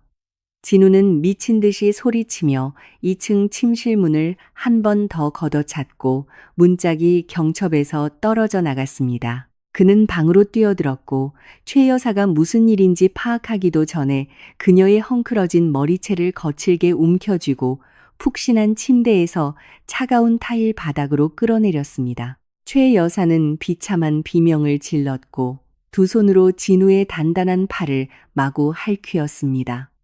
미쳤니? 진우야, 내가 네 엄마야. 미친 약이라도 먹었어. 어떻게 엄마를 때려. 엄마, 내가 모를 줄 알았어. 당신이 백 사장 그놈이랑 바람나서 김 회장님한테 뿔 달아주고 낳은 게 바로 나. 이 사생아잖아. 당신이 그분을 죽이고 민서한테 뒤집어 씌웠어. 당신이 날 이 구렁텅이에 밀어넣었다고. 진우는 고함을 지르며 최 여사의 얼굴 바로 옆 바닥에 침을 캔뱉었습니다. 그의 눈은 악마처럼 붉게 충혈되어 있었습니다. 수년간 고개를 떳떳이 들고 이 가문의 적장자이자 합법적인 상속인임을 자랑스러워했습니다. 이제 그 모든 것이 쓰레기 더미에 불과했습니다. 그는 아내와 아버지를 잃었을 뿐만 아니라 인간으로서의 정체성마저 잃었습니다. 최 여사는 백 사장의 이름과 김 회장의 죽음에 대한 진실을 듣자 얼굴이 새하얗게 질렸습니다. 그녀는 부들부들 떨며 진우의 다리를 붙잡고 무릎을 꿇었습니다. 눈물 콧물이 범벅이 되어 두껍게 바른 화장을 모두 지워버렸습니다. 진우야, 엄마 말 좀 들어봐. 엄마가 이렇게 한 건 다 너를 위해 이 집을 지키고 싶어서였어. 김 회장이 내 출생의 비밀을 알고 유언장을 고쳐서 우리 모자를 쫓아내려고 했어. 엄마는 다른 방법이 없었어, 아들아. 아래층에서 쿵쿵 발소리가 들려왔고 셔츠를 가슴팍까지 풀어헤친 백 사장이 차가운 얼굴로 계단을 올라왔습니다. 그는 방금 항구 및 부하들에게서 소식을 들었습니다. 진우가 집과 공장을 담보로 급전을 빌려 사들인 15억 원짜리 폐기물 화물이 사실은 완벽한 사기극이었다는 것이었습니다. 세관 서류, 운송장 모두 정교하게 위조된 것이었고 돈은 이미 중개인에게 넘어갔으며 그는 흔적도 없이 사라졌습니다. 진우는 백 사장이 나타나자 최 여사를 놓아주고 그 늙은 조폭의 멱살을 잡고 달려들었습니다. 당신도 마찬가지야. 우리 엄마를 조종하고 나를 이용해서 돈 세탁했잖아. 15억 원 내놔. 내 집, 내 공장 돌려줘. 백 사장은 진우의 손을 거칠게 뿌리치고 그의 얼굴 정중앙에 하늘이 무너질 듯한 주먹을 날렸습니다. 진우는 비틀거리며 계단 난간에 머리를 부딪혔습니다. 코피가 줄줄 흘러내렸습니다. 백 사장은 손을 털며 인간미라고는 조금도 없는 탁한 목소리로 말했습니다. 돈은 내 손에 있었어. 네가 멍청해서 창밖으로 던져버린 걸 네가 책임져야지. 내가 널 낳았지만 네가 큰일을 할 배짱이 없으면 죽어도 싸. 내 조직이 지금 위험해. 너 같은 쓸모없는 놈똥이나 닦아줄 시간 없어. 그렇게 말하고 백 사장은 등을 돌려 아래층으로 내려갔습니다. 최 여사의 비통한 울음소리와 사생아의 극도의 분노에 찬 눈빛을 무시한 채 거짓과 탐욕으로 얼기설기 엮인 이 가족 안에서 재앙이 닥치자 인간의 가장 비열한 생존 본능이 즉시 깨어났습니다. 그들은 살아남기 위해 서로를 피흘리며 물어뜯을 준비가 되어 있었습니다. 저 셔터문 박살내. 김진호 어디 있어? 나와서 육반장 형님 돈 갚아. 빨리. 쇠 파이프와 쇠지렛대가 부산 수산물 공장 정면에 양철 셔터문을 쾅쾅 내리치는 소리가 요란하게 울렸습니다. 하늘은 어두워지고 큰 폭풍을 예고하는 검은 구름이 몰려왔습니다. 수십 명의 문신을 한 험상옅은 남자들이 손에 흉기를 들고 주변을 완전히 둘러쌌습니다. 살인적인 이자를 받는 사채업자들에게 자비란 없었습니다. 진우가 눈 감고 서명했던 재산 위임 계약서에 따라 그들은 빚을 받으러 온 것이었습니다. 전기마저 끊겨 어두컴컴한 집 안에서 최 여사는 공포에 질려 금고에 남아있던 금반지 몇 개와 목걸이를 급히 법복 주머니에 쑤셔 넣었습니다. 그녀는 떨면서 뒷문으로 도망치려다 길을 막고 우뚝 서 있는 그림자와 마주쳤습니다. 백 사장이었습니다. 그는 최 여사의 손목을 꽉 잡고 등 뒤로 꺾었고 그녀는 비명을 질렀습니다. 그의 거친 손이 그녀의 옷주머니를 뒤져 두툼한 금붙이 뭉치를 꺼냈습니다. 이리 내놔. 나도 캄보디아로 밀항하려면 돈이 필요해. 당신은 늙었으니 남아서 업보나 치르라고. 이 짐승 같은 인간, 돌려줘요. 어떻게 이렇게 배신할 수 있어요? 내가 당신을 위해 30년을 희생했는데. 최 여사는 고함을 지르며 백 사장의 다리에 매달렸습니다. 백 사장은 말없이 발을 들어 그녀의 가슴을 무자비하게 찼고 최 여사는 벽에 부딪혀 기절했습니다. 그는 금부치를 바지 주머니에 쑤셔 넣고 모자를 깊이 눌러 쓴 채 정부와 아들의 생사는 아랑곳하지 않고 집 뒤편에 무성한 잡초가 우거진 좁은 골목으로 재빨리 사라졌습니다. 셔터문이 부서지고 사채업자들이 굶주린 메뚜기 떼처럼 들이닥쳤습니다. 그들은 침대 밑에 숨어있던 진우를 거실 한가운데로 끌어냈습니다. 내 돈 어딨어? 원금 15억에 이자 2억. 당장 내놔. 육반장이 이를 악물고 소리쳤습니다. 진우는 바닥에 무릎을 꿇고 온몸을 떨며 제대로 말을 잇지 못했습니다. 사기당했어요. 육반장 형님, 그 화물 가짜였어요. 다 날렸다고요. 공장에 있는 기계라도 팔아서 갚을 테니 조금만 시간을 주세요. 시간? 내 목숨으로 갚아. 이 땅, 이 집, 서류는 내가 가지고 있어. 이제 내 거야. 저놈 다리 부러뜨려서 돈 빌리고 갚지 않는 놈들이 어떻게 되는지 본보기로 보여줘. 명령이 떨어지자마자 건장한 두 부하가 달려들어 진우를 타일 바닥에 짓눌렀습니다. 한 명이 녹슨 쇠 파이프를 휘둘러 진우의 정강이를 있는 힘껏 내리쳤습니다. 뼈가 으드득 부러지는 소름 끼치는 소리가 울려 퍼졌습니다. 진우는 비참한 비명을 지르다 피 웅덩이 속에서 기절했습니다. 그들은 진우를 쓰레기 자루처럼 빗물이 고인 길가에 던져버렸습니다. 최 여사는 정신을 차리고 머리는 산발이 되고 옷은 찢어진 채 비틀거리며 문 밖으로 나왔습니다. 그녀는 울부짖으며 사채업자들에게 살길을 열어달라고 애원했지만 돌아오는 것은 무자비한 발길질 뿐이었습니다. 집안의 살림살이는 마당에 어지럽게 내던져졌습니다. 한때 비단 옷을 입고 입으로는 불경을 외면서 속으로는 칼을 품었던 여자 최 여사는 이제 빈털터리가 되어 장애인이 된 아들을 끌어안고 부산의 밤비 속에서 절규했습니다. 이웃들이 구경하러 몰려들었지만 아무도 나서서 말리거나 도와주지 않았습니다. 그들은 입맛을 다시며 고개를 저었습니다. 부도덕하게 산자들이 치러야 할 대가는 결코 싸지 않았습니다. 이 어린 년이 살기 싫어서 환장했나. 감히 남의 남편을 꼬드겨. 오늘 내가 내 여우 같은 낯짝을 갈기갈기 찢어주마.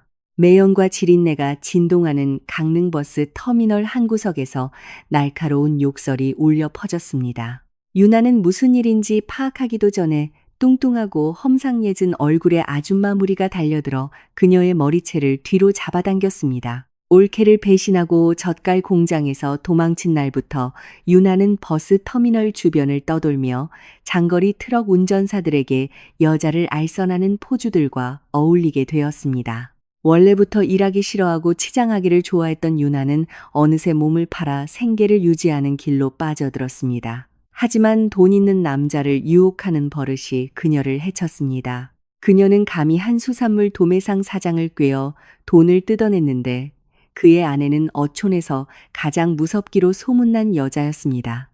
언니, 잘못했어요. 저 그 사람 결혼한 줄 몰랐어요. 한 번만 용서해 주세요.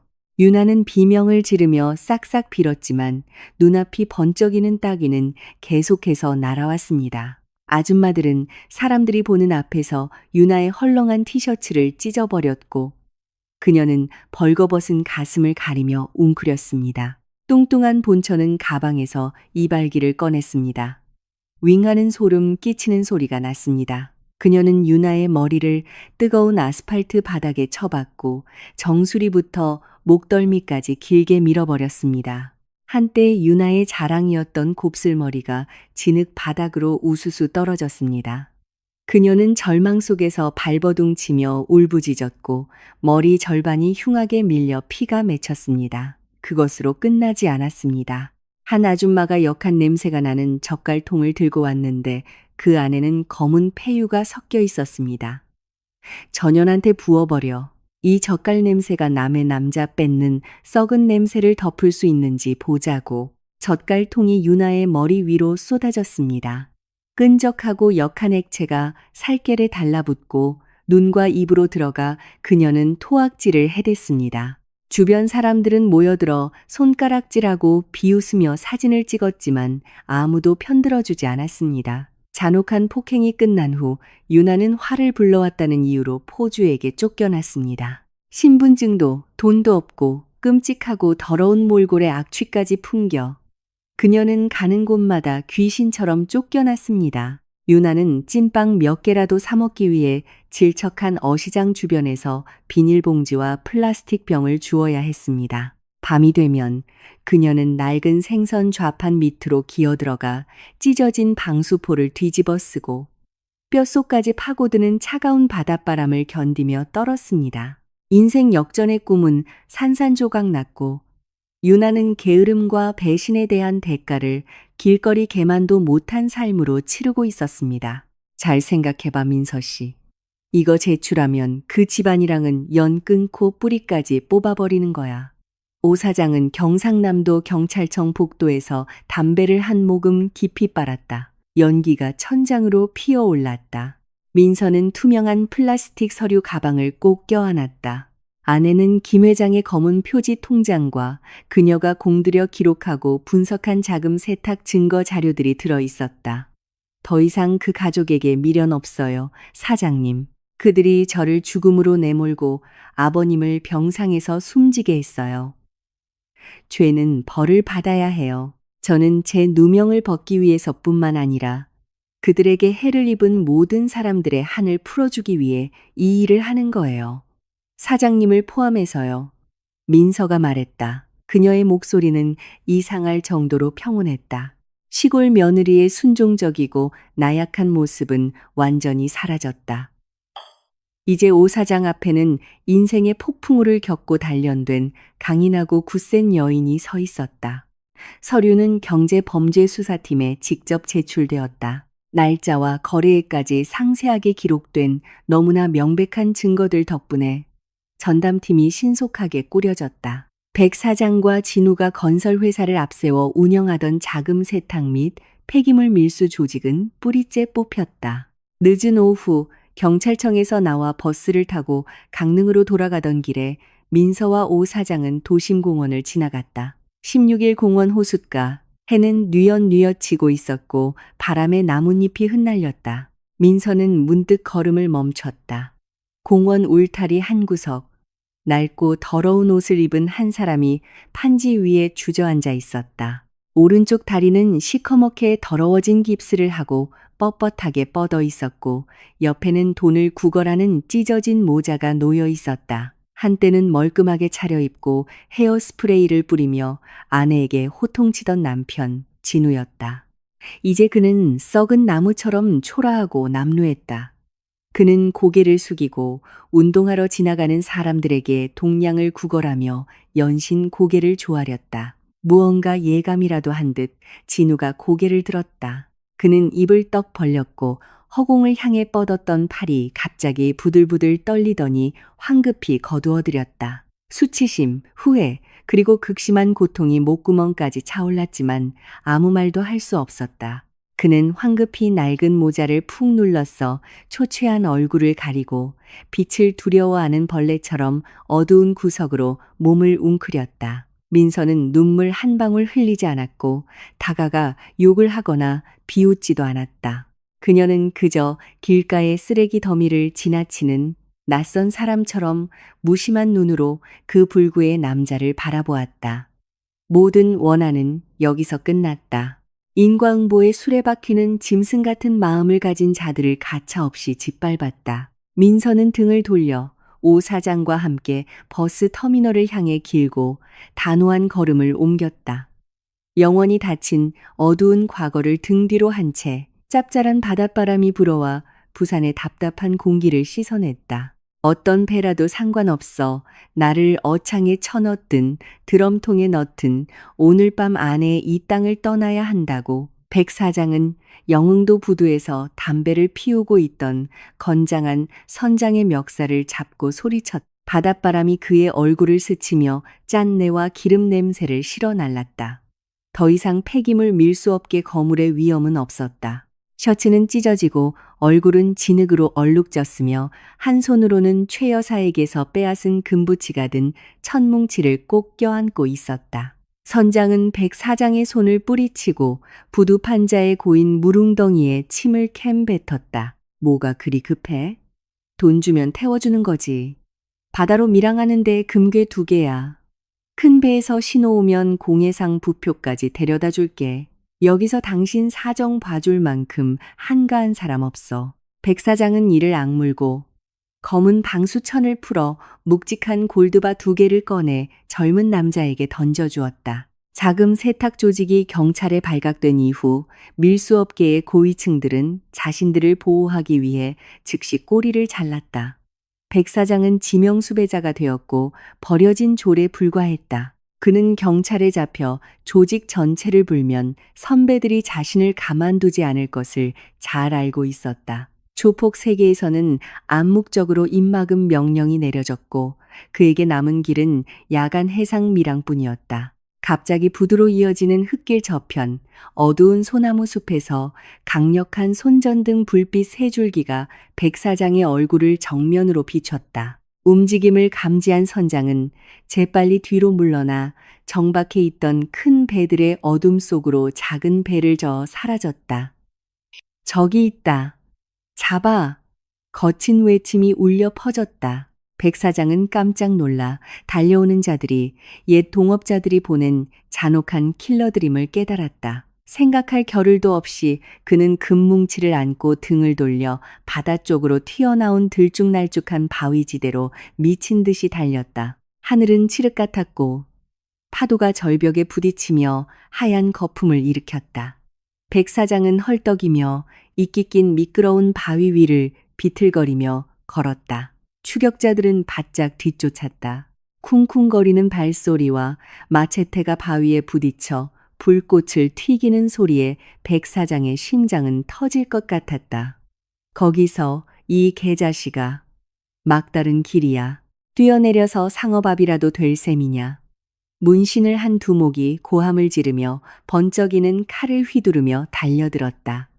백 사장은 벼랑 끝으로 물러섰다. 아래에는 분노한 파도가 소용돌이치고 있었고 바람이 소름 끼치게 불었다. 극도의 공포에 질린 그 순간 백 사장의 미끄러운 구두 끝이 젖은 이끼를 밟고 중심을 잃었다. 그는 앞으로 팔을 뻗어 무언가를 잡으려 했지만 허공만 잡았다. 밤의 정적을 찢는 비명이 울렸고 백 사장의 무거운 몸은 수십 미터 높이의 절벽에서 아래 소용돌이치는 물속으로 자유낙하했다. 그의 몸이 날카로운 바위에 부딪히는 끔찍한 소리가 포효하는 바다 소리에 묻혔다. 그의 손에 있던 금 뭉치가 풀려 깊은 바닷속으로 흩어졌다. 추격자들은 벼랑 끝에 서서 손전등을 비췄지만 붉은 빛이 섞인 하얀 물거품이 솟아올랐다가 거센 파도에 휩쓸려 흔적도 없이 사라지는 것만 보일 뿐이었다. 수많은 악행을 저지른 자는 결국 온전한 시신도 남기지 못한 채 바다에 삼켜졌다. 가. 저리 가. 김 회장님. 저 찾아오지 마세요. 제가 죽인 거 아니에요. 백 사장, 그놈이 시켰어요. 최 여사는 부산의 한 철교 및 어두운 구석에 몸을 웅크리고 허공에 팔을 휘저으며 보이지 않는 유령을 쫓아내려는 듯했다. 그녀가 잠자리로 삼은 주변의 쓰레기 더미에서는 역한 냄새가 진동했다. 재앙이 닥친 지 한 달여 만에 한때는 법복을 차려입고 입으로는 도리를 설파하던 여인은 이제 걸어다니는 시체나 다름없었다. 희끗희끗한 머리카락은 진흙으로 엉겨 붙었고 옷은 누더기가 되었으며 피부는 마른 나무 껍질처럼 잿빛으로 변하고 주름져 있었다. 모든 재산을 잃고 정부에게 버림받고 폭행당했으며 장애인이 된 아들이 경찰에 체포되는 것을 목격한 충격은 최 여사의 마지막 남은 이성을 완전히 무너뜨렸다. 그녀는 미쳐버렸고 사람들이 던져주는 빵 조각이나 쓰레기통을 뒤져 연명했다. 사각사각 마른 자갈을 밟는 느린 발소리가 들렸다. 민서가 최 여사에게서 세 걸음 떨어진 곳에 서 있었다. 그녀는 소박한 하늘색 셔츠를 입고 머리는 대충 묶었으며 얼굴에는 아무런 감정도 없었다. 민서의 손에는 아직 김이 모락모락 나는 하얀 스티로폼 도시락이 들려 있었다. 소리를 들은 최 여사는 흐릿하고 혼탁한 눈을 들어 위를 쳐다보았다. 자신이 경멸하고 학대하고 막다른 길로 몰았던 며느리의 얼굴을 알아보자 최 여사는 깜짝 놀라 축축한 벽돌 구석으로 더 깊이 물러났다. 귀신, 네가 귀신이구나. 내 목숨을 앗으러 온 거지? 저리 가. 최 여사는 비명을 지르며 플라스틱 병을 집어 민서에게 던졌지만 힘없이 그녀의 발 앞에 떨어졌다. 민서는 피하지도 더 다가가지도 않았다. 그녀의 시선은 시어머니의 초라한 몰골을 훑었다. 그가 김 회장의 혈압약을 변기에 버리던 냉정한 모습, 그녀에게 퍼붓던 악독한 말들을 기억했다. 이제 법의 심판이 필요 없었다. 양심의 가책과 인과응보가 그녀의 머리 위에 가장 잔인한 방식으로 내려앉았다. 민서는 허리를 굽혀 먼지투성이 길가에 따뜻한 갈비도시락을 내려놓았다. 저는 귀신이 아니에요. 이렇게 멀쩡히 살아있어요. 민서의 목소리는 단호하고 차가웠다. 비웃거나 욕하러 온 거 아니에요. 쓰러진 사람을 때리지는 않는 법이죠. 하물며 지금 당신은 길가의 짐승만도 못하게 살고 있으니까요. 이 도시락은 제가 당신을 위해 샀어요. 제가 그 집에서 살았던 세월에 대한 마지막 정이라고 생각하세요. 민서는 몸을 바로 세우고 양손을 주머니에 넣었다.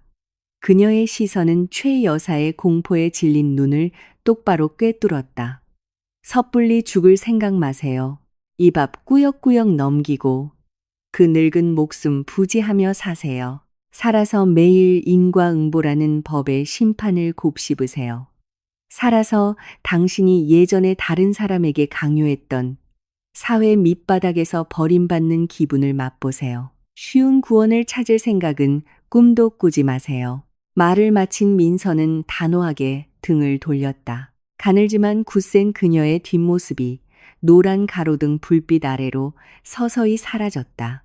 뒤에 남겨진 최 여사는 기어가 도시락을 끌어안았고 더러운 얼굴 위로 혼탁한 눈물이 흘러내렸다. 그녀는 굶주림에 허덕이며 밥을 한 움큼씩 입에 쑤셔 넣었고 씹으면서 흐느껴 울었다. 목이 메어 말도 되지 않는 소리를 내면서 피고인 김진우 일어나서 판결을 들으시오. 재판장의 우렁차고 위험 있는 목소리가 경상남도 지방법원의 넓은 법정에 울려 퍼졌다. 탕탕 나무 망치 소리가 울렸다. 진우는 목발을 짚고 힘겹게 불구의 몸을 일으켜 세웠다. 차가운 수갑이 채워진 두 손은 피고인석 난간 위에 놓여 있었다. 그는 더 이상 번듯하게 차려입고 밤새 술판을 벌이던 사장이 아니었다. 이제 그는 초췌하고 10살은 늙어 보였으며 헐렁한 줄무늬 수인복은 그의 비참한 모습을 더욱 두드러지게 했다. 조폭에게 맞아 부러졌던 오른쪽 다리는 깁스를 풀었지만 심각한 후유증을 남겼다. 그는 영원히 절름발이가 되었다. 자금 세탁, 작물 취득, 그리고 김 회장의 죽음과 관련된 범인, 은닉 동조 혐의는 모든 구석구석이 명백히 밝혀졌다. 진우는 떨면서 방청석의 가족석을 돌아보았다. 텅 빈 나무 의자는 차갑기만 했다. 미쳐서 거리를 떠도는 최 여사도 강릉에서 끔찍한 폭행을 당한 후 소식이 끊긴 동생 유나도 없었다. 한때 형제라며 가슴을 치던 부하들은 비눗방울처럼 사라졌다. 그는 엄격한 법의 사면초가 속에서 홀로 남겨졌고 그 고독은 소름 끼칠 정도였다. 하지만 출입구 근처 마지막 줄에서 진우는 익숙한 사람을 보았다. 민서가 가을 호수처럼 고요하게 앉아 있었다. 그녀는 하얀 셔츠에 얇은 카디건을 걸쳤고 평온한 눈빛으로 재판석을 향했다. 민서는 이 사건의 권리 및 의무 관계자로서 이 가족의 끔찍한 비밀의 장막을 직접 걷어낸 사람으로서 그곳에 왔다. 두 사람의 시선이 마주치는 순간 진우는 누군가 심장을 쥐어짜는 듯한 기분을 느꼈다. 그는 입을 벌리고 헐떡이며 초췌한 얼굴 위로 눈물이 왈칵 쏟아졌다. 민서야, 내가 잘못했다. 1000번 만번 미안하다. 진우는 흐느끼며 그의 비참하고 끈기는 목소리가 텅 빈 법정에 울려 퍼졌다. 뒤늦은 사과는 허공 속으로 힘없이 흩어졌다. 그는 자신의 어리석음을, 탐욕과 거짓으로 무너진 가정을, 그리고 곧 철창 뒤에 묻힐 자유로운 삶을 위해 울었다. 재판장은 판결문을 들고 또박또박 읽어 내려갔다. 진우는 복합적인 여러 죄명으로 징역 15년을 선고받았다. 재산은 몰수되어 밀수 조직으로 인한 피해를 보상하는 데 사용될 것이었다. 민서는 판결이 선고되는 것을 들으며 마음에 조금의 동요도 없었다. 통쾌하지도 안타깝지도 않았다. 법원 경위들이 다가와 진우의 겨드랑이를 부축해 호송차로 데려갈 때 민서는 조용히 일어나 서류를 가방에 챙겼다. 그녀는 법정 문을 나서며 부산의 눈부신 햇살을 정면으로 맞았다.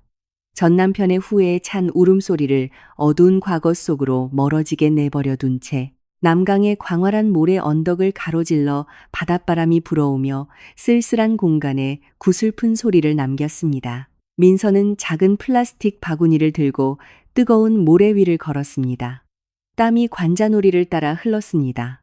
오늘 그녀는 김 회장의 묘를 정리하고 향을 피우기 위해 경상남도로 다시 돌아왔습니다. 묘지는 모래 언덕 뒤편에 숨겨져 있었고 세상의 시끄러운 소음과 멀리 떨어진 조용한 곳이었습니다. 그녀는 소박한 시멘트로 만든 묘 앞에 멈춰서서 모자로 묘비에 쌓인 고운 모래를 쓸어냈습니다. 민서는 신선한 과일 몇 개를 차리고 향 3개의 불을 붙여 조심스럽게 향로에 꽂았습니다. 가느다란 흰 연기가 피어올라 푸른 하늘로 흩어졌습니다.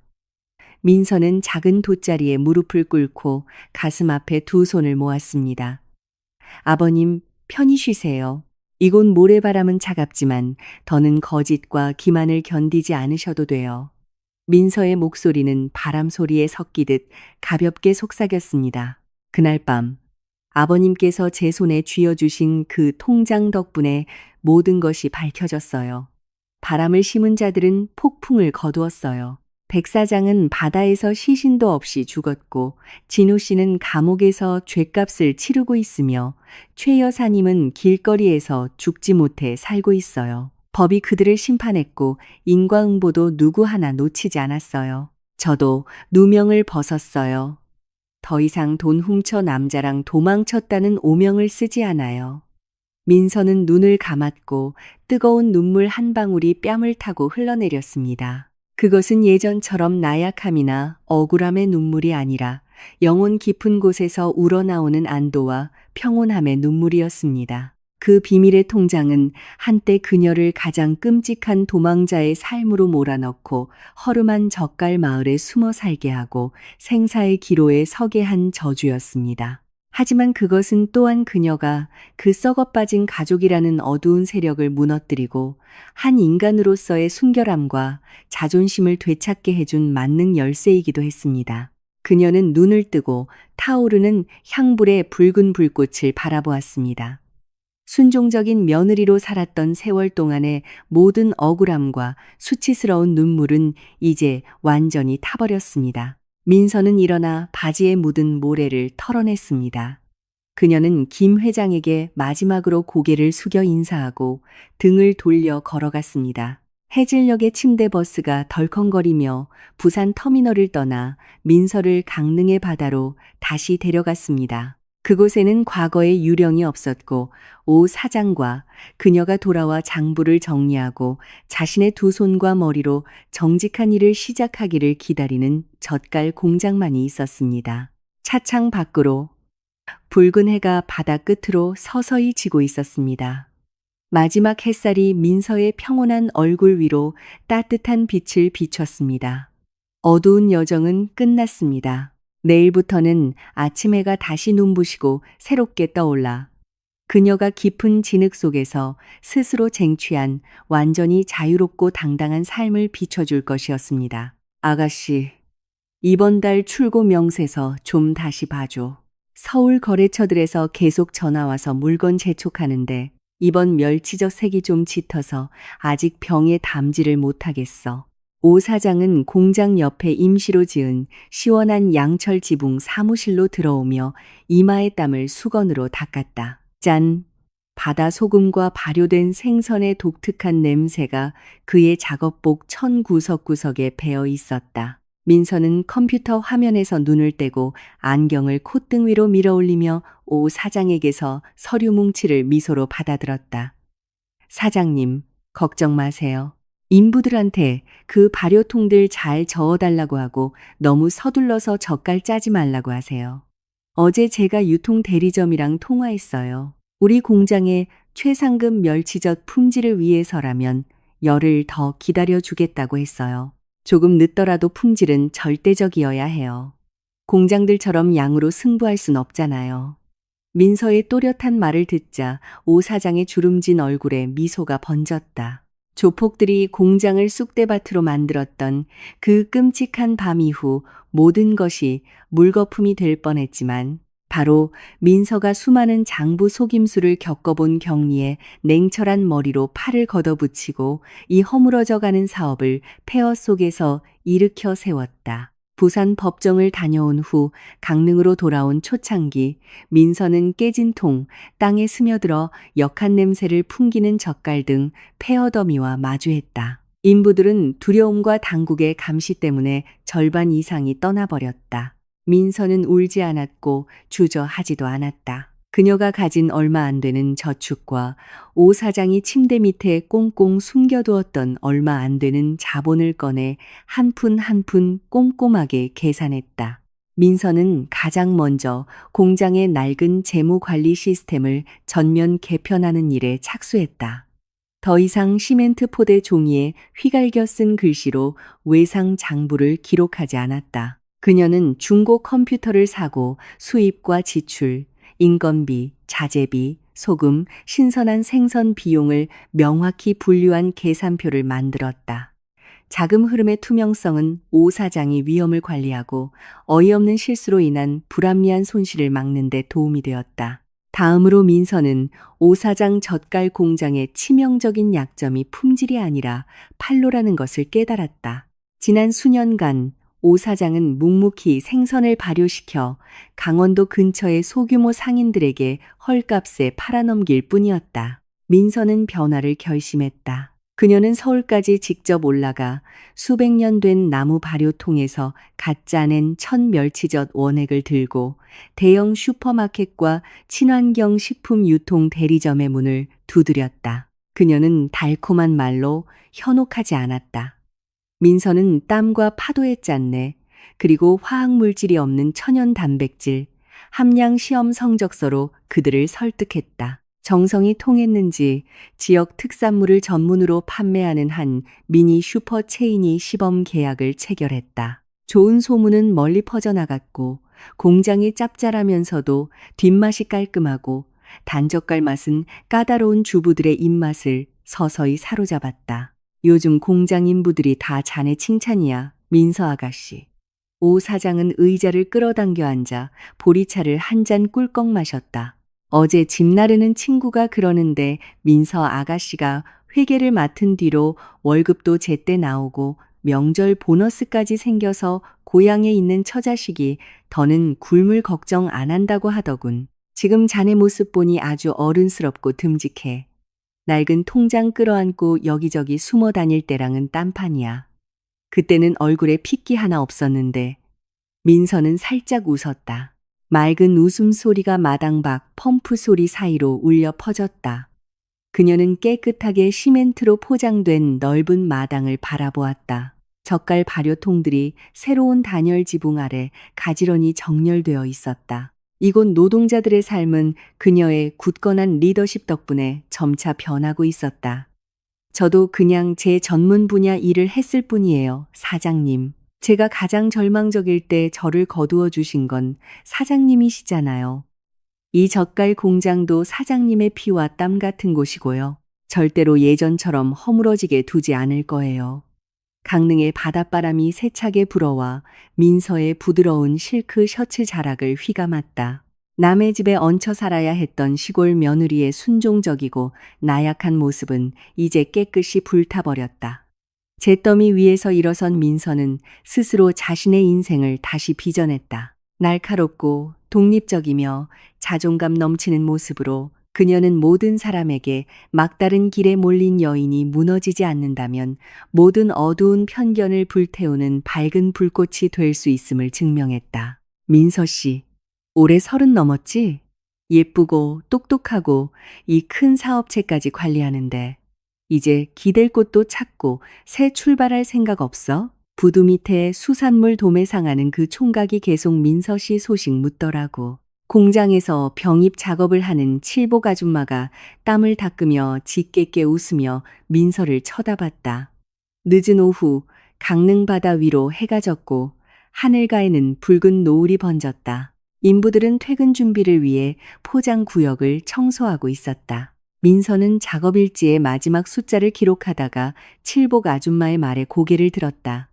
그녀의 입가에는 평온한 미소가 번졌지만 눈빛은 매우 단호했다. 아주머니, 관심 가져주셔서 감사해요. 근데 저는 지금 장부랑 젓갈통 끌어안는 것만으로도 머리가 아픈데 남편까지 또 들여서 짐을 늘릴 힘이 없어요. 그 총각한테는 다른 사람 찾아보라고 전해주세요. 저는 다시 결혼할 생각 없어요. 그렇게 말하고 민서는 서류를 정리하고 사람들에게 손을 흔들어 인사한 뒤 여유롭게 공장 문을 나섰다. 그녀는 방파제를 따라 산책하며 광활한 바다의 짭짤하고 비릿한 공기를 가슴 깊이 들이마셨다. 멀리서 이팡을 알리는 어선의 고동 소리가 들려와 황혼의 고요한 분위기를 깨뜨렸다. 이 어촌마을 사람들 중 많은 이들이 한 번의 결혼 실패를 겪고 이제 안정적인 사업을 가진 민서 같은 여인이 왜 혼자 사는 길을 택하는지 이해하지 못했다. 그들은 여자는 아무리 능력이 뛰어나도 기댈 남편이 필요하고 비바람을 막아줄 가장이 필요하다는 낡은 사고방식을 가지고 있었다. 그들은 차를 마시며 나누는 이야기 속에서 완벽하고 부유하며 너그러운 남자가 나타나 민서가 겪은 상처를 보상해주는 동화 같은 해피엔딩을 기대했다. 하지만 현실은 동화 소설이 아니었다. 민서는 걸음을 멈추고 콘크리트 난간에 기대어 거대한 방파석에 부딪혀 하얗게 부서지는 파도를 바라보았다. 기댈 곳, 그녀에게는 시댁이라는 이름의 기댈 곳이 있었다. 번듯한 사장 남편, 매일 불경을 외우며 도덕적인 척하던 시어머니, 부산의 번듯한 집. 하지만 그 화려한 껍데기 뒤에는 무엇이 있었는가? 뼛속까지 썩은 부패, 더러운 음모, 피 묻은 돈, 그리고 소름 끼치는 거짓말들이 있었다. 그들은 그녀를 노동력을 착취하는 도구로 범죄가 드러났을 때 대신 희생시킬 장기말로 여겼다. 가부장적인 사상에 대한 트라우마, 자신의 집이라고 부르던 곳에서 무시당하고 착취당했던 숨 막히는 기억은 민서의 마음에 지워지지 않는 상처를 남겼다. 그녀는 피와 눈물, 그리고 쏟아지는 비 아래 통장을 끌어안고 도망치던 그 함의 극심한 공포라는 비싼 대가를 치르고서야 그 수렁에서 벗어날 수 있었다. 이제 자신의 두 발로 굳건히 서고 자신의 손으로 번 돈이 은행 계좌에 매일 쌓이고 오 사장과 수십 명의 공장 인부들로부터 진심 어린 존경을 받게 된 지금 민서는 다른 남자에게서 어떤 보상도 필요 없다는 것을 깨달았다. 그녀는 자신의 상처를 달래주기 위해 누군가가 자신의 삶에 들어오는 것을 원하지 않았다.